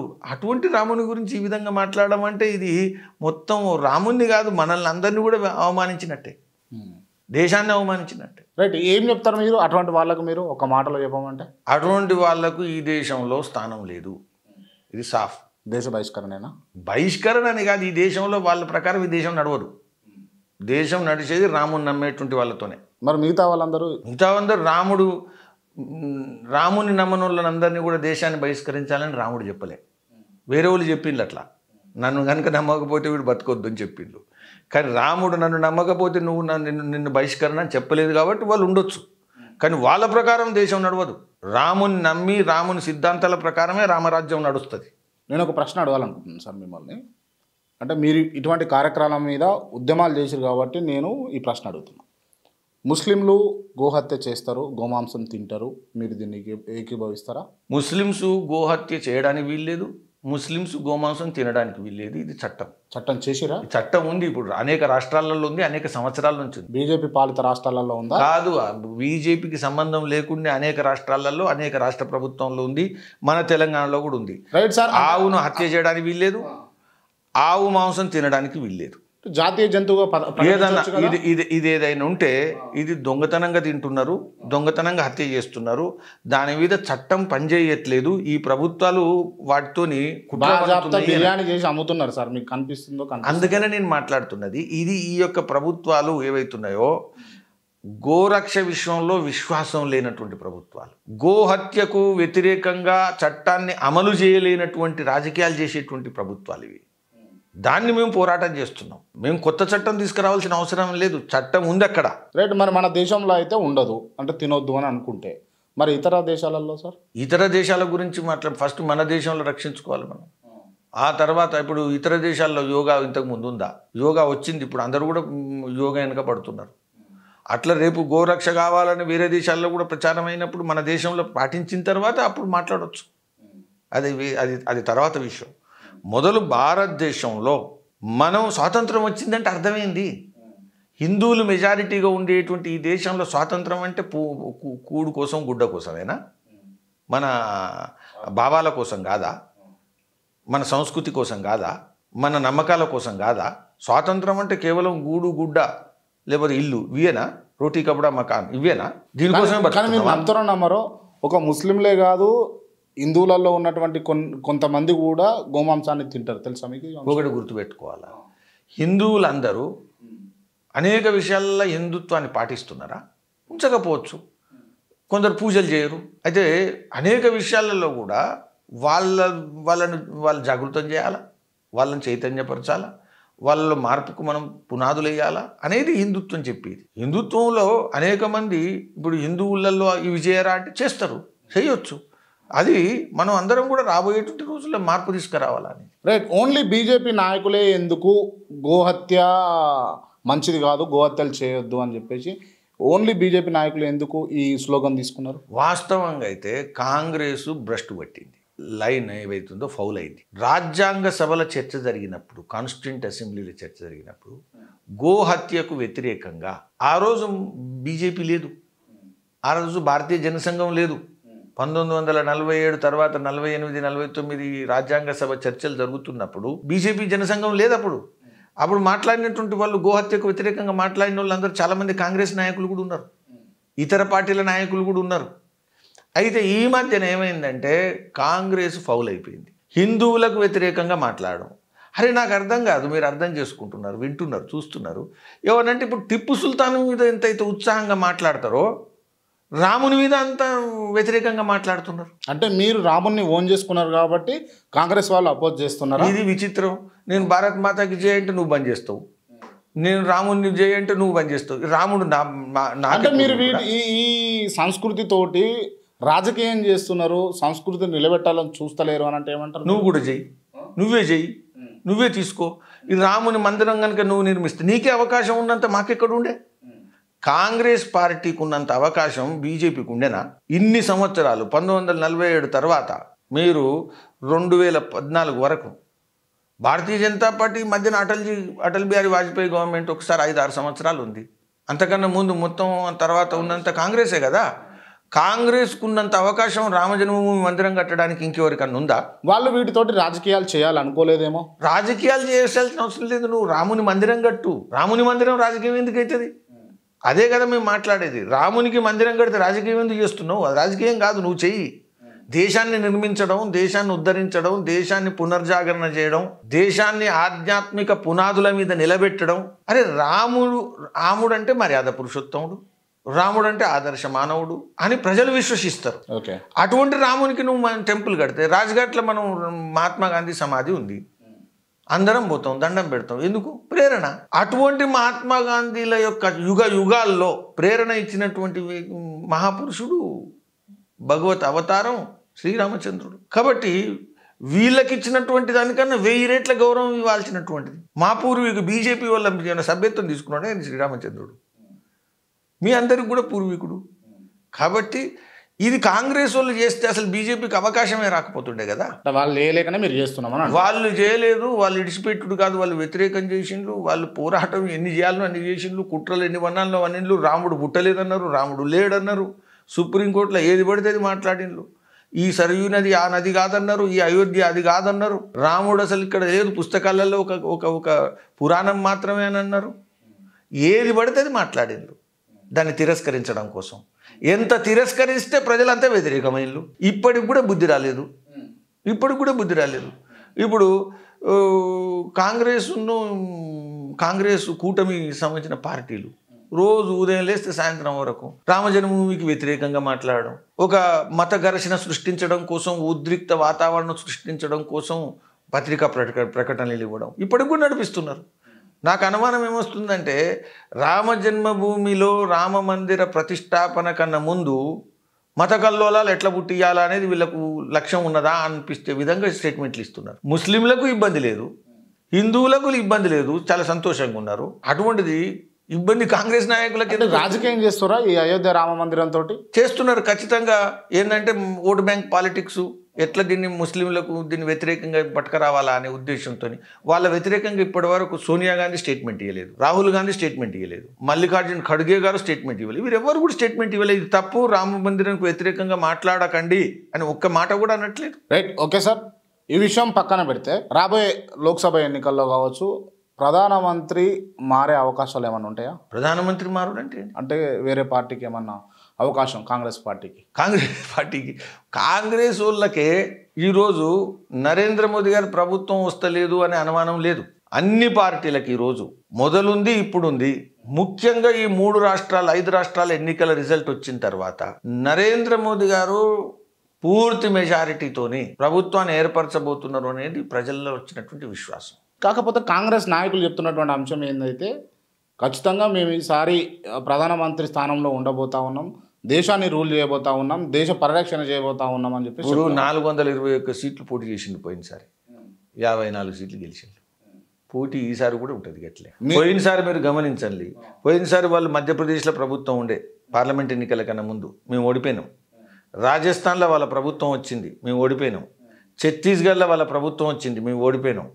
ఆ తర్వాత పార్లమెంట్ ఎలక్షన్లల్లో మేము విజయడంకా మోగించినాం. ఈరోజు ఈ స్టేట్లల్లో వాళ్ళ ప్రభుత్వం ఓడిపోయింది. ఈరోజు మధ్యప్రదేశ్లో మేము మళ్ళీ గెలిచినాం. 20 సంవత్సరాల తర్వాత మళ్ళీ ప్రభుత్వాన్ని ఏర్పరిచినాం, చారిత్రాత్మకమైన మెజారిటీ సాధించినాం. రాజస్థాన్లో గెలిచినాం. అందరూ కూడా మీడియాలో వాళ్ళు వీళ్ళు మాట్లాడిన మధ్యప్రదేశ్లో అనుమానమే, ఛత్తీస్గఢ్ అయితే కాంగ్రెసే వస్తున్నదన్నారు, మన ముందట ఉన్నది. అందుకని పూర్తిగా ఇప్పుడు ఒకటే ప్రశ్న, మెజారిటీ ఎంత? మెజారిటీ కోసమే, అంతేనా? మెజారిటీ ఎంత? విశ్వాసం ఉందనుకుంటారా దేశ ప్రజలలో బీజేపీ పైన? ఇంకా బీజేపీ పైనే విశ్వాసం ఉంది, ఇంకా దేనిపైన లేదు. ఇక ఖచ్చితంగా మోదీ పైన, బీజేపీ పైనే ప్రజలకు విశ్వాసం ఉంది. తెలంగాణలో కాంగ్రెస్కు ఓటేసినటువంటి లక్షలాది మంది ఓటర్లు ఈసారి పార్లమెంట్లో మోదీ గారికి ఓటేస్తారు. Right, okay. రీసెంట్గా ఒక అంశం సార్, మొన్నటి వరకు తెలంగాణలో పార్టీ పెట్టి పార్టీలో వ్యవహరించినటువంటి వ్యక్తి వైఎస్ షర్మిల గారు కాంగ్రెస్ పార్టీలో చేరుతూ బీజేపీ పార్టీని అణగదొక్కడమే మా ధ్యేయం అని చెప్పేసి ఆమె ఒక స్టేట్మెంట్ పాస్ చేసింది. నేను గమనిస్తున్నా, ఆమె క్రిస్టియన్ అట. క్రిస్టియన్ కాబట్టి బీజేపీని వ్యతిరేకిస్తుందట. ఆమెకు ఇబ్బంది మణిపూర్ ఘటన కారణంగా కాంగ్రెస్లో చేరిందట. ఆంధ్ర పోయింది, తెలంగాణ పోయింది, పాదయాత్ర పోయింది, మాట్లాడిన మాటలు పోయినాయి, కాంగ్రెస్ గురించి మాట్లాడిన మాటలు వీళ్ళు రోజుకో మాట మాట్లాడతారు. అమావాస్య కోటి పుణ్యానికి కోటి మాట్లాడే మాటలు వీళ్ళే. మళ్ళీ వచ్చే అమావాస్య వరకు మళ్ళీ వచ్చే పుణ్యం వరకు వీళ్ళు మళ్ళీ మాట మాట్లాడతారో తెలియదు. అందుకని వీళ్ళని నమ్ముకుంటే మన సంగతి తీసిపెట్టు ప్రజలు కూడా పోతారు. అందుకని అడ్రస్ లేని వీళ్ళు, పర్మనెంట్ అడ్రస్ లేదు వీళ్ళకు. ప్రతి అమావాస్యకు ప్రతి పుణ్యానికి వీళ్ళు అడ్రస్లు మారుస్తారు. 3000 కిలోమీటర్ల పాదయాత్ర చేసిన తర్వాత ఇప్పుడు జ్ఞానోదయం అయిపోయింది. మళ్ళీ ఒక 3000 చేసినాక మళ్ళీ జ్ఞానోదయం అవుతుంది. మీ పార్టీలోకి వస్తా అంటే చేర్చుకుంటారా మీరు? ఇప్పుడు ఆమెకి ఎందుకు అన్యాయం చేస్తారు? ఆమె చాలా మంచి పెద్ద పెద్ద ఉద్దేశాలతో మాట్లాడి మోదీ గారి వ్యతిరేకంగా, బీజేపీకి వ్యతిరేకంగా వాళ్ళు రాజకీయంగా అనేక విషయాలు మాట్లాడి అవి ఈరోజు పార్టీలో జాయిన్ అయింది. కాకపోతే గతంలో కొత్త పార్టీ పెట్టి తెలంగాణలో తిరుగుతున్న క్రమంలో బీజేపీ వదిలిన బాణము షర్మిల అని చెప్పేసి ఒక ప్రాచుర్యం అయింది. ఇప్పుడు అర్థమైంది కదా ఎవరు వదిలినలో అనేది. కోవర్ట్ ఏమన్నా ఇప్పుడు కోవర్ట్ ఏమన్నా అర్థమైంది కదా. కోవర్ట్ ఏమన్నా కోవర్ట్ ఆపరేషన్ అనుకోవచ్చు ఏమన్నా. కోవర్టా లేకపోతే ఏదైనా నేను ఒకటే చెప్తున్నా ఏంటంటే ఇవన్నీ కూడా అడ్రస్ లేని పార్టీలు, అడ్రస్ లేని వ్యక్తులు. వీళ్ళు 15 రోజులకు ఒకసారి మారుస్తూ అంటారు వీళ్ళు. అందుకని వీళ్ళని నమ్ముకుంటే ప్రజలు అన్యాయం అయిపోతారు. Right, okay sir. తెలంగాణలో గత ప్రభుత్వం మారి అంటే కేసీఆర్ గారి ప్రభుత్వం మారి కాంగ్రెస్ రేవంత్ రెడ్డి గారి ప్రభుత్వం వచ్చింది కదా. కేసీఆర్ గారు పోయినందుకు ఏమన్నా బాధ ఉందా? కాంగ్రెస్ వచ్చినందుకు ఏమన్నా బాధ ఉందా? కేసీఆర్ పోవాలనే కదా మేము పోరాటం చేసింది. కానీ మురళీధర్ రావు గారి పైన ఉన్నట్టు ఒక్క నిమిషం, నేను ఆ క్వశ్చన్ ఎందుకు అడిగినా అంటే మురళీధర్ రావు గారి పైన ఉన్నటువంటి ఆరోపణ లేకపోతే నిజమా లేకపోతే అసత్య ప్రచారమా తెలియదు, కానీ కేసీఆర్ వెంబటే ఉంటాడు, కేసీఆర్ తోటి కొంచెం బాండింగ్ మంచిగా ఉంటుంది మురళీధర్ రావు గారికి అని చెప్పేసి విన్నాం. ఇప్పుడు ఒక విషయం చెప్పాలి, కొందరు ఏం చేస్తారంటే ఈ చరిత్ర పుస్తకాలు రాస్తుంటారు. ఈ చరిత్ర పుస్తకాలల్లో చరిత్ర ఇప్పుడు కమ్యూనిస్టులు చరిత్ర పుస్తకం రాస్తారు. కమ్యూనిస్టులు చరిత్ర రాయడానికి ఆర్థిక కారణాల ఆధారంగానే చరిత్ర నడుస్తుంది అని రాస్తారు వాళ్ళు. దానిలో మత కారణం ఉండదు, దానిలో ఈ కారణం ఉండదు, ఆ కారణం ఉండదు. చరిత్రను సృష్టించేది, చరిత్రకు పునాది వేసేది ఆర్థిక కారణాలు అనేది వాళ్ళు ఇంగ్లీష్లో డయలెక్టికల్ మెటీరియలిజం అని రాస్తారు. ఓకే, అట్లా కొందరు మూర్ఖులు వాళ్ళు ఉంటారు. ఏమవుతారంటే చరిత్ర వాళ్ళకి సంబంధం లేదు, వ్యక్తులు వాళ్ళకి సంబంధం లేదు, ఫక్తు రాజకీయాలే వాళ్ళకి సంబంధం. మురళీధర్ రావు ఉత్తర ధ్రువం అయితే కేసీఆర్ దక్షిణ ధ్రువం. కానీ మురళీధర్ రావు ఎక్కువ వెలమలతోటే దోస్తాన్ చేస్తాడు అని అన్నది. ఇప్పుడు ఒక విషయం గుర్తుపెట్టుకోవాలి, కులం అంటే ఏందో సంబంధం లేని ఇంట్లో 30-40 సంవత్సరాల నుంచి నేను భోజనాలు చేసిన. నాకు రక్షణ ఇచ్చినటువంటి కుటుంబాలందరూ కూడా కులానికి దూరంగా ఉన్నోళ్ళు. నక్సలైట్లకు వ్యతిరేకంగా పోరాటం చేస్తున్నప్పుడు నేను ఎవరింట్లో అయితే ఉన్నానో, ఎవరింట్లో అయితే భోజనాలు చేసినో, ఎవరి కారణంగానైతే నేను రక్షించబడ్డానో అందులో చూస్తే 99% నా కులానికి సంబంధించినటువంటి వాళ్ళు కాదు. కాబట్టి ఇవన్నీ కూడా ఈ మన సినిమాల, తెలుగు సినిమాల, టాలీవుడ్లో ఫిక్షనల్ స్టోరీస్ రాస్తారు చూసిందా, అటువంటి వాళ్ళు రాజకీయాల కోసం ఫేక్ స్టోరీస్ సృష్టించేటోళ్ళంతా రాస్తారు. పునాది లేదు, ఆధారం లేదు, మూర్ఖత్వం నిదర్శనం.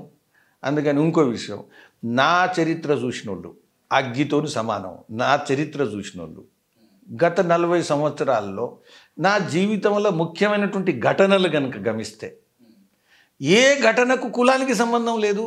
నా జీవితంలో నేను చేసిన పోరాటం కానీ, నేను చేసిన పని కానీ, నేను చేసినటువంటి కార్యక్రమాలు కానీ ఏవి తీసుకున్నా, ఏ ఘటనకు ఏ కార్యక్రమానికి నా జీవితంలో మలుపు తిప్పినటువంటి కోణాలు తీస్తే ఎవి కూడా కులానికి సంబంధించిన విషయాలు. కులానికి సంబంధం లేని విషయాలల్లో మీరు పోరాడినా కొట్లాడినా అట్లనే జీవిస్తున్నా కూడా ఎందుకు మీ పైన ఈ రూమర్ వచ్చిందని అంటారు? రూమర్ ఎక్కడ వచ్చింది? రూమర్ లేదేం లేదు. వాడు ఫిక్షనల్ స్టోరీ రాసుకుంటాడు, మీడియాలో పైసలు ఇస్తారు, వర్కౌట్ చేసుకుంటారు. ఈ మధ్యన వాట్సాప్లలో నడిపిస్తారు. ఇది ఎవరన్నా బయట పార్టీ నుంచి రాయించారా లేకపోతే మీ పార్టీ నుంచి రాయించారా? ఇప్పుడు నేనేమంటున్నా అంటే ఇది బయట, నేనైతే బీజేపీలా ఏదో ఇంపార్టెంట్ దీంతో సాధిస్తాము అనే విశ్వాసం ఉంది అని నేను అనుకోను. ఏదన్నా ఉన్నా అదంతా పనికిరాని.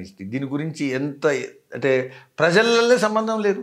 తెలంగాణలో అసలు కులాల ఆధారంగా పోరాటాలు నడిచినది ఎప్పుడు? నక్సలైట్ ఉద్యమాలు నడిచినా, నక్సలైట్ల వ్యతిరేకంగా మేము పోరాటం చేసినా, ఏ పోరాటం చేసినా అనేక సార్లు మాకు చాలామంది అమరులైనలు, చాలామంది ఈ అమరులైనటువంటి వాళ్ళ అమరులైనటువంటి హత్య చేసినటువంటి వాళ్ళు కూడా కులాల ఆధారంగా సెలెక్షన్ లేదు. ఈ కులం అయితే ఇతను మర్డర్ చేయలేదు అనేది ఏం లేదు. కాబట్టి ఇవంతా కూడా తెలంగాణలో నడవని సినిమా. ఓకే, ఆయన నేను విషయం వచ్చింది కాబట్టి మీరు ప్రశ్న అడిగింది కాబట్టి చెప్తున్నాను. చెప్పండి. ఒక్క టెలిఫోన్ కాల్ అయిన తర్వాత ఒక 2 కార్యక్రమాలు తప్పిస్తే ఈ 2 కార్యక్రమాలకు సంబంధించినవి కాకుండా ఏదైనా ఒక ఫోటోగ్రాఫ్ అది నెట్ మీద కానీ లేకపోతే ఎక్కడైనా కానీ ఉంటే కేసీఆర్తో 2 కార్యక్రమాలు నేను అటెండ్ అయినాయి. అది కూడా సార్వజనికంగా జరిగిన కార్యక్రమాలు. ఒకసారి నాన్ గెజిటెడ్ ఆఫీసర్స్ యొక్క డైరీ రిలీజ్ కార్యక్రమం ప్రభుత్వం వచ్చిన కొత్తలా నేను బీజేపీని రిప్రజెంట్ చేసిన, వారు సీఎంకి వచ్చింది. అది నేను స్టేజ్ మీద ఉన్నటువంటి అనేక పార్టీ వాళ్ళు ఉన్నారు, నేను ఒక్కరిని కూడా లేను. అదొక కార్యక్రమం. రెండోది రాష్ట్రపతి ఎన్నిక సందర్భంగా రామ్నాథ్ కోవింద్ గారు ప్రచారానికి వచ్చింది ఇక్కడికి. నేను జనరల్ సెక్రటరీగా వారితో టూర్లో వచ్చిన, వెంకయ్య నాయుడు గారు మేము అందరం వచ్చినాం. ఆ స్టేజ్ మీద కేసీఆర్ వారు కండువగప్పే కార్యక్రమం, ఎమ్మెల్యేల కార్యక్రమం, ఓటర్లను ఓటు అడిగేటువంటి కార్యక్రమం, ఆ 2 తీసేస్తే ఎక్కడనైనా ప్రైవేట్ ఫోటోగ్రాఫ్ కానీ పబ్లిక్ ఫోటోగ్రాఫ్ కానీ లేదా ప్రైవేట్ టెలిఫోన్ కాల్ కానీ లేదు. టీఆర్ఎస్ ప్రభుత్వంతో ఏ ప్రభుత్వంతో నేను ఇంతవరకు లాభం పొందలే. టీఆర్ఎస్ ప్రభుత్వంతో కానీ ప్రత్యక్షంగా పరోక్షంగా ఎక్కడ కూడా ఈ కాంట్రాక్టులు తీసుకున్న వాళ్ళు, జాబులు చేసేటోళ్ళు, లేకపోతే పైసలు సంపాదించిన వాళ్ళు వీళ్ళందరూ ఏది పడితే అది రాస్తే ఎట్లా? మురళీధర్ రావు అనేటువంటి వ్యక్తి ప్రభుత్వాల బెనిఫిషరీ లాభార్థి కాదు, ప్రత్యక్షంగా కాదు పరోక్షంగా కాదు. సవాలా ఇది? ఖచ్చితంగా దమ్ముంటే ఈ ప్రచారంలో అన్నీ కూడా ఇది నైట్ హిట్ అండ్ రన్ అంటారు కదా, ఒకటి పెట్టి కొట్టి వెళ్ళిపోయాడు, బట్టగాల్చి మీరేసుడు అంటారు కదా. ప్రజలకు విశ్వాసం ఉంది. మురళీధర్ రావు నమ్మనటువంటి వాళ్ళు, మురళీధర్ రావు సిద్ధాంతాన్ని వ్యతిరేకించే వాళ్ళు, రాజకీయంగా భిన్నాభిప్రాయాలు ఉండేటువంటి వాళ్ళు కూడా ఈ విషయంలో మురళీధర్ రావును అంగీకరిస్తారు. కానీ మురళీధర్ రావు గారు ఎక్కుతున్నటువంటి నిచ్చెనను గుంజుతున్నటువంటి నాయకులు బీజేపీ నాయకులే అని అంటే ఏమంటారు మీరు? పోటీ రాజకీయాల్లో కొన్నిసార్లు జరగవచ్చు. అది పెద్ద దానికి బాగా దాన్ని లోతుగా గంభీరంగా ఆలోచించాల్సిన అవసరం ఏమి. రైట్. అంటే మీరు సిద్ధాంతాల కోసము బుల్లెట్లను సైతం లెక్క చేయనటువంటి వ్యక్తి. ఆ సిద్ధాంతాలు మీరేమన్నా కాదన్నారా? మిమ్మల్ని ఏమన్నా సిద్ధాంతాలు కాదంటారు? ఒక విషయం గురించి అలా, నేను బుల్లెట్ ఎదుర్కొన్న రోజు, ఒక బుల్లెట్ ఘటనే కాదు అనేక సార్లు అవును నా మీద హత్యా ప్రయత్నాలు జరిగినాయి. అవును. నేను కాశ్మీర్లోకి వెళ్ళినప్పుడు నా మీద అనేక హత్యా ప్రయత్నాలు జరిగినాయి. అక్కడ ఉగ్రవాదులు నా మీద అనేక సార్లు దాడులు చేసిండ్రు, అనేక సార్లు ఇరుక్కున్నా. నేను AK-47 ఫైరింగ్ లైన్లో కూడా ఇరుక్కున్నా. అయితే నా జీవితంలో ఇవన్నీ చూసినటువంటి వాళ్ళు ఒకసారి అర్థం చేసుకోవాలా, అసలు బీజేపీ కానీ జాతీయవాద సిద్ధాంతంలో ఉండేటువంటి మా పార్టీలు ప్రభుత్వంలోకి వస్తాయి అని దూరం కూడా విశ్వాసం లేని రోజు నేను పనిచేసిన. కానీ మా బాధ అంతా ఏందనంటే సార్, మీరు ఇంత కరుడు కట్టిన కాషాయం జెండా పట్టుకొని మీరు ఇంత తిరిగి కరసేవకునిగా పనిచేసి బీజేపీ సిద్ధాంతాలను పట్టుకొని వేలాడేటటువంటి వ్యక్తులలో మీరు ప్రథములు. కానీ మీ అట్లాంటి వాళ్ళకు మంచి ఆదరణ లేదు బీజేపీ పార్టీలు, ఏమంటారు? ఇప్పుడు ఇది నాకు నా ఒక్కరికి వచ్చిన ప్రశ్న కాదు. గుజరాత్ చీఫ్ మినిస్టర్గా ఉన్నప్పుడు నరేంద్ర మోదీ గారి మీద ఎన్ని దాడులు జరగలేదు, ఎన్ని కుట్రలు జరగలేదు. కానీ ఇప్పుడు సముచిత స్థానంలో ప్రధానమంత్రి కాబట్టి మురళీధర్ రావు గారు ఇంత కష్టపడ్డాడు కదా, ఎప్పుడు మేము సముచిత స్థానంలో చూస్తాం. భగవంతుడు అది కూడా అవకాశం ఇస్తాడని ఆశిస్తాం, విశ్వసిస్తాం. ఖచ్చితంగా మీకు ఆ విశ్వాసం ఉన్నదా? నమ్మకం ఉంది కాబట్టి మీకు ఆ విశ్వాసం ఉన్నదా? నమ్మకం ఉంది కాబట్టి జీవిస్తున్నా. నా జీవనానికి, నా చైతన్యానికి, నా మనుగడకు ఆధారమే విశ్వాసం. కానీ ఇంత కష్టం అంటే బీజేపీ పార్టీకి సిద్ధాంతాల పట్ల ఇంత కష్టంతో వ్యవహరిస్తున్నటువంటి మురళీధర్ రావు గారు ఇంకో పార్టీలో కనుక పోయి ఉంటే ఈ పార్టీకి ఒక మంచి స్టేజ్ ఆర్థికంగా అన్నిట్లా పరంగా మంచి స్థాయిలో ఉండే వ్యక్తి అని అంటే ఏమంటారు మీరు? ఖచ్చితంగా ఉండొచ్చు. కానీ ఒకటి గుర్తుపెట్టుకోవాలి, జీవితంలో పదవుల ఆధారంగా, లేకపోతే ధనం ఆధారంగా, లేకపోతే సుఖాల ఆధారంగా, లేకపోతే స్థాయి ఆకాంక్షించేటువంటి ఆధారంగా కనుక మనం కనుక పనిచేసి ఉంటే ఇప్పటి వరకు ఇక్కడ పనిచేసేయడం సాధ్యమే కాదు. ఎందుకంటే అసలు ఈ పార్టీ పవర్కి వస్తుంది అనేది కాదు. అసలు మురళీధర్ రావు భవిష్యత్తులో జీవించడు, ప్రాణం ఉండదు అని అనుకున్న అనేక దశాబ్దాలు పనిచేసిన నేను. మా ప్రాణం ఉండదు, నాతో కలిసినటువంటి వాళ్ళు ఒక రాత్రి మేము ముగ్గురం కలిసి పడుకున్నాం, తెల్లారే రాత్రి పడుకున్నప్పుడు అందులోకి వెళ్ళి ఒక ఆయన చనిపోయిండు. అటువంటి ఘటనలు చాలా ఉన్నాయి. కాబట్టి ఎప్పుడు చనిపోతామో తెలియదు. మన జీవితం ఉంటుంది ఉండదు అనేది విశ్వాసం లేదు. అటువంటి పరిస్థితుల్లో పనిచేసినటువంటి వ్యక్తి మీరు అనేటువంటి విషయం ఇక్కడ కనుక అవి వేరే కాడికి పోతే వస్తాయి అని అనుకుంటే అవే కనుక మన డ్రైవింగ్ పాయింట్ అయితే అసలు ఇక్కడ ఎందుకు పని చేద్దాం? మరి ప్రతి రాజకీయ నాయకునికి ఏముంటాయి సార్? ఏముంటుంది? ఒక ఎమ్మెల్యే కావాలో, ఒక ఎంపీ కావాలో, లేకపోతే సీఎం పదవి కావాలో, మినిస్టర్ కావాలో, ఇవే కదా రాజకీయ నాయకునికి ఉండేటి ఇవి ఉంటాయి. కానీ బీజేపీలో నా తరం నుంచి నా ముందు తరాల నుంచి వచ్చినటువంటి చాలా మందికి ఇవి ప్రాధాన్యత కాదు. ఏముంటాయి మరి మీకు? ఖచ్చితంగా దేశం కోసం, ప్రజల కోసం, లేకపోతే సిద్ధాంతం కోసం, వీటి కోసం మనకేం వస్తుంది మనకేం రాదు అనేటువంటి అసలు ఆలోచన లేకుండా పనిచేసేటువంటి వాళ్ళే చాలామంది ప్రముఖులు. శ్యామప్రసాద్ ముఖర్జీ గారు భారతీయ జనసంఘాన్ని స్థాపించిన రోజు ఆయన ఖచ్చితంగా తెలుసు నేను నా జీవితంలో పార్టీ పవర్కు రాదు అని. పవర్లో ఉండేటువంటి వ్యక్తి క్యాబినెట్ మినిస్టర్కి రిజైన్ చేసి ఒక కొత్త పార్టీ పెట్టిండు. అందుకని మా పార్టీలో చాలామంది అయితే ఇప్పుడు కొత్త తరం మారుతూ ఉంది. ఇప్పుడు మేము కొత్త సవాలు ఎదుర్కోవాలా? ఎమ్మెల్యే కోసమే, ఎంపీ కోసమే, పవర్ కోసమే వచ్చేటువంటి వాళ్ళు కూడా బీజేపీలో వస్తారు, నాయకులు అవుతారు. అయితే ఆ సవాళ్ళను మనం స్వీకరించుకోబడితే బాగుండదు అని అంటారు కదా, మరి అటువంటి నీటి చుక్కలు చాలా ఉన్నాయి కదా మీ దాంట్లో. ఒకటి గుర్తుపెట్టుకోవాలా, ఇప్పుడు ఈ ఉదాహరణ సరిగా సరిపోదు. ఈ ఉదాహరణ కనుక నమ్మితే ప్రజల్లో పనిచేయలేము. ప్రజల్లో మనం మార్పు తీసుకురావాలా. వచ్చినటువంటి వ్యక్తి కొన్నిసార్లు పదవి కోసం వచ్చినా, హిందీ సినిమాలు అప్పుడప్పుడు అవుతుంది, దోపిడీ చేయడానికి ఒక ఇంట్లో ప్రవేశిస్తాడు ఒక ఆయన. వచ్చినటువంటి విషయం ఏంటంటే దోపిడీ చేయడానికి. ఆ ఇంట్లో కొడుకు గారో లేకపోతే ఇంకేదో ఒక ఉద్యోగిని ఎంటర్ అవుతాడు. ఎంటర్ అయిన తర్వాత నమ్మకాన్ని కుదిర్చి దోపిడీ చేద్దాం అనుకుంటాడు. పోతుంటే కొన్నిసార్లు ఆ సినిమాలో మనం చూసినా అతను మారిపోతాడు. ఎందుకు మారిపోతాడు? ప్రేమ కారణంగా మారిపోతాడు. అది సినిమా వాటి మారుతారు, ఈ రాజకీయంలో ఏం మారుతారు? అయితే మారాలా, మనిషి మారుతాడు అనేటువంటి విశ్వాసంతో తీసుకుంటాం మేము. సాధ్యపడుతుంది అంటారా? కొన్నిసార్లు సాధ్యమవుతుంది, కొన్నిసార్లు మేము ఫెయిల్ అవుతాం. అయితే మానవ సమాజంలో సంస్థలు నిర్మిస్తున్నప్పుడు ఈ ఫెయిల్యూర్కు భయపడితే మనం ముందుకు పోలేము. ఫెయిల్ అయినా కానీ స్వీకరిస్తూ ముందుకు పోవాల్సిందే. చాలామంది వచ్చిండ్రు పార్టీలా, మోసం చేసి పోయిన వాళ్ళు ఉన్నారు, ఇబ్బందులు పడి పోయిన వాళ్ళు ఉన్నారు. అయితే ఏదైనా కానీ మేము ఎక్స్పెరిమెంట్ చేయాల్సిందే కదా, ప్రయోగం చేయాల్సిందే. ఓకే. అయితే మురళీధర్ రావు లాంటి వాళ్ళ విషయంలో ఇటువంటి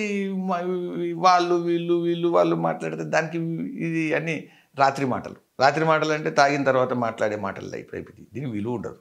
రైట్. అసలు బీజేపీ తెలంగాణలో అధికారంలోకి వచ్చే అవకాశాలు ఉన్నాయా రాబోయే రోజుల్లో? ఖచ్చితంగా ఉన్నాయి, 100% ఉన్నాయి.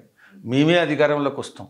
బీజేపీ అధికారంలోకే కాదు, తెలంగాణలో రాబోయే 30-40 సంవత్సరాల వరకు ఒక స్థిరమైనటువంటి ధ్రువం, స్టేబుల్ పోల్, రాజకీయ ధ్రువం చుట్టూ మిగతా రాజకీయాలు నడుస్తాయి. అటువంటి రాజకీయాలుగా ఏర్పడేటువంటి అవకాశం కేవలం బీజేపీకే ఉంది తెలంగాణలో. మరి మీరు ఏ స్థానంలో ఉండబోతారు సార్ ఒకవేళ అట్లా జరిగితే? ఇప్పుడు వ్యక్తి స్థానంలో ఉంటాడు, బులయ్య అంటే ఎప్పుడు ఏమయ్యేది తెలియదు. మనమేమో బంగ్లాలు కడుతుంటాం, అర్థమైందా? ప్రవాహంలో పోవాలనేది నా ఆలోచన. ఒక నదీ ప్రవాహంలో మనం ప్రయాణిస్తూ పోతుంటాం, ఏదొస్తే అది ఒక అనుభవం. కానీ ప్రవాహంలో పడవ మీద పోయేటప్పుడు మనం ఎంచుకున్న జారి ఎమ్మడ పోతాం. ప్రవాహంలో కొట్టుకపోయేది ఒకసారి ఏమైనా జరగచ్చు కదా. కొట్టుకపోయేది ఏం లేదు, ప్రవాహం వైపు పోతుండాలా అన్నప్పుడు లైఫ్ను మనం ఏదొస్తుంది స్వీకరించాలి. నేను తెలంగాణ ప్రభుత్వం ఏర్పరచడం కోసం, తెలంగాణలో బీజేపీని ఒక స్థిరమైనటువంటి ధృవంగా, ఒక బలీయమైన శక్తిగా స్థాపించడం కోసం ఖచ్చితంగా తెలంగాణ రాజకీయాల్లో నేను సమయం ఇస్తున్నా. తెలంగాణలో మార్పు రాజకీయాలకు నేను ప్రాధాన్యత ఇచ్చి ముందుకు ప్రయాణిస్తా. కాబట్టి తెలంగాణలో మురళీధర్ రావును డిస్కౌంట్ చేయడం అనేది జరగదు. రైట్. మీరు ఇప్పుడు ఎంచుకున్న ఇంకొక విషయం చెప్పండి. నేను చెప్పేటువంటి విషయం చాలామంది ఈరోజు అవునా అని అనుకోవచ్చు, కానీ ఒకటి గుర్తుపెట్టుకోండి, పార్లమెంట్ ఎలక్షన్స్లో బీజేపీకి నంబర్ 1 స్థానం తీసుకురాగలిగితే మేము అవకాశం ఉంది. అంటే నంబర్ 1 స్థానం అంటే అర్థము 17 సీట్లలో హైయెస్ట్ సీట్లు వచ్చినటువంటి పార్టీ. అది 8 వచ్చినా హైయెస్ట్ అవుతుంది.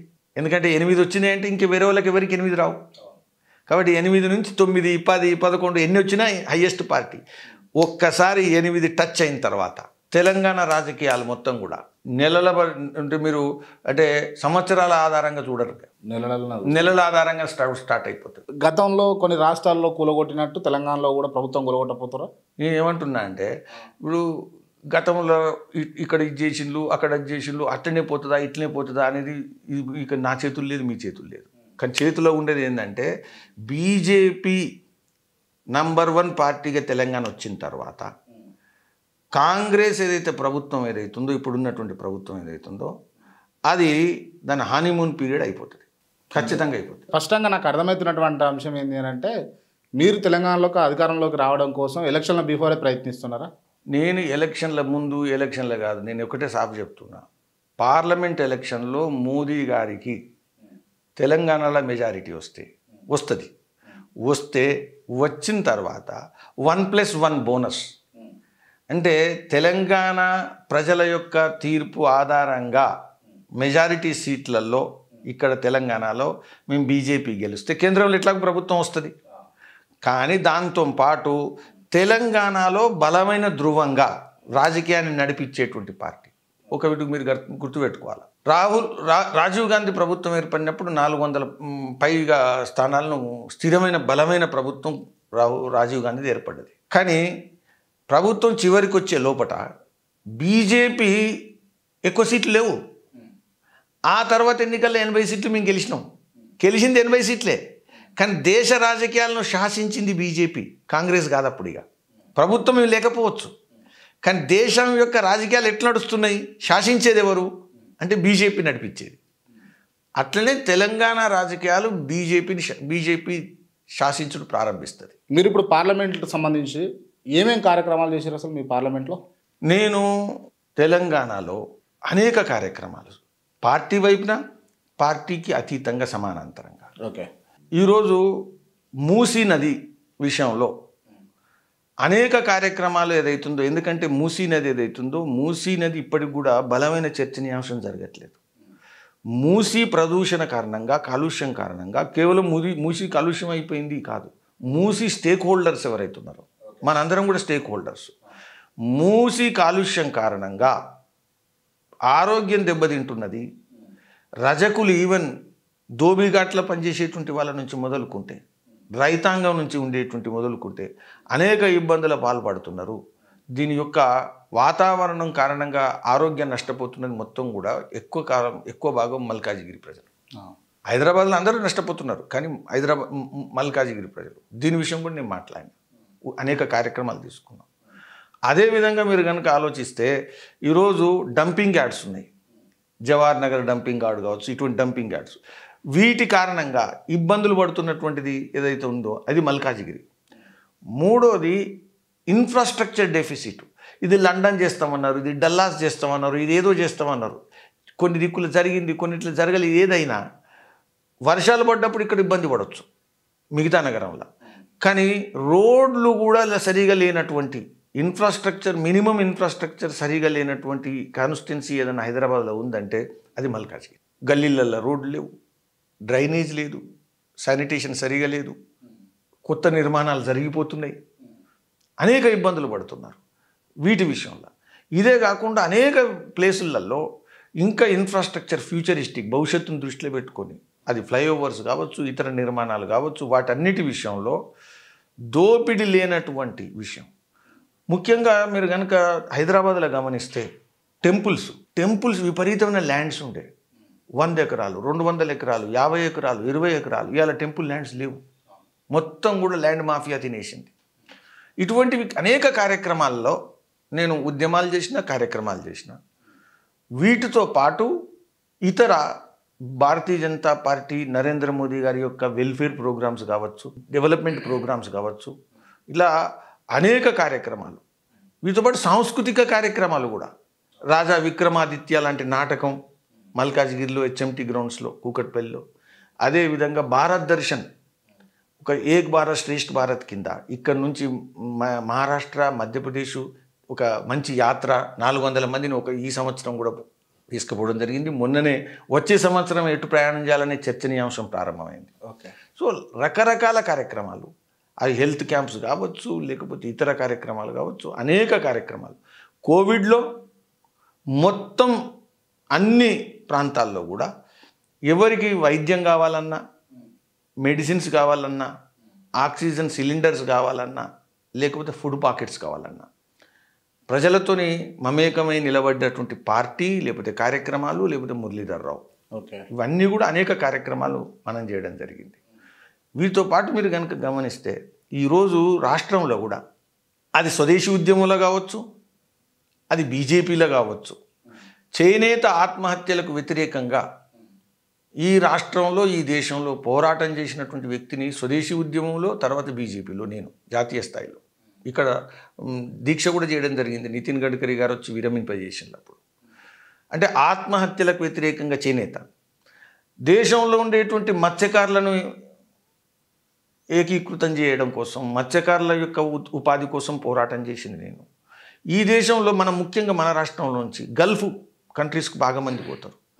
గల్ఫ్లో ఉండేటువంటి విక్టిమ్స్ జైళ్ళల్లో ఉంటారు, ఇబ్బందులు ఉన్నాయి. వాటన్నిటికీ వ్యతిరేకంగా పోరాటం చేసి ఆ తర్వాత సుష్మా స్వరాజ్ గారు ఎక్స్టర్నల్ అఫేర్స్ మినిస్టర్ ఉన్నప్పుడు వాళ్ళ యొక్క సమస్యలు సమాధానం చేయడం కోసం, ఇలా రైతాంగం కావచ్చు ఏదున్నా పసుపు బోర్డు కోసం మొదలు ఉద్యమించింది నేను.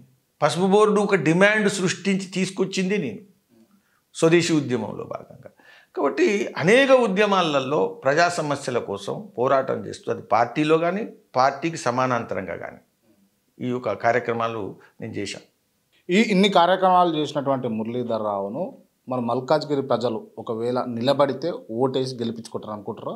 పూర్తి విశ్వాసంతో నాకైతే ఖచ్చితంగా చరిత్రలో ఇప్పటి వరకు లేనంత మెజారిటీతో మీ బీజేపీ గెలుస్తుంది. ఎందుకంటే నాకు నమ్మకం ఉంది, నేను తిరుగుతున్నా, నాకు ఉండేటువంటి సంబంధాలు. ఇంకోటి 30 సంవత్సరాల నుంచి 40 సంవత్సరాల నుంచి నాతోని అనేక జిల్లాలలో, అనేక రాష్ట్రాలలో, అనేక ప్రాంతాలలో, కాలేజీలలో నాతో పనిచేసినటువంటి వాళ్ళు అందరూ కూడా ఈరోజు అనేక రంగాల్లో స్థిరపడ్డారు.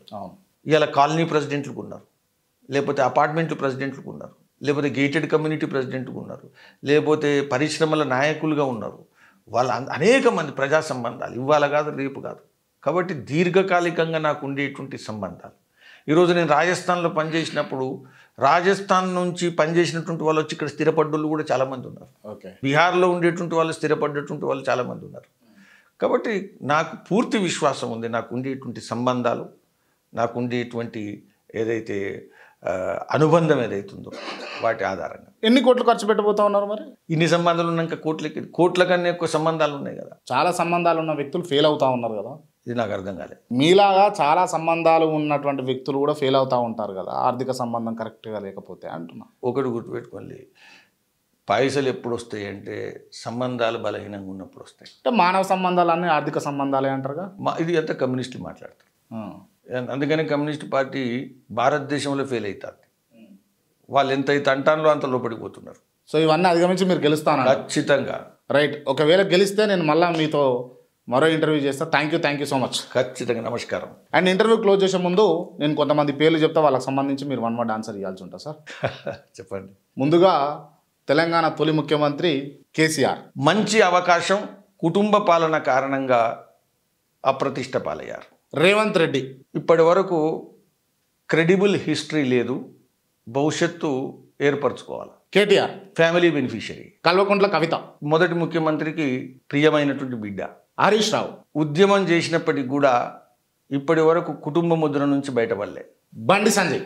భారతీయ జనతా పార్టీ ప్రజల్లో ఒక హెడ్లైన్ క్రియేట్ చేసినటువంటి ప్రెసిడెంట్. ధర్మపురి అరవింద్ నిజామాబాద్లో బీజేపీని గెలిపించినటువంటి లీడర్.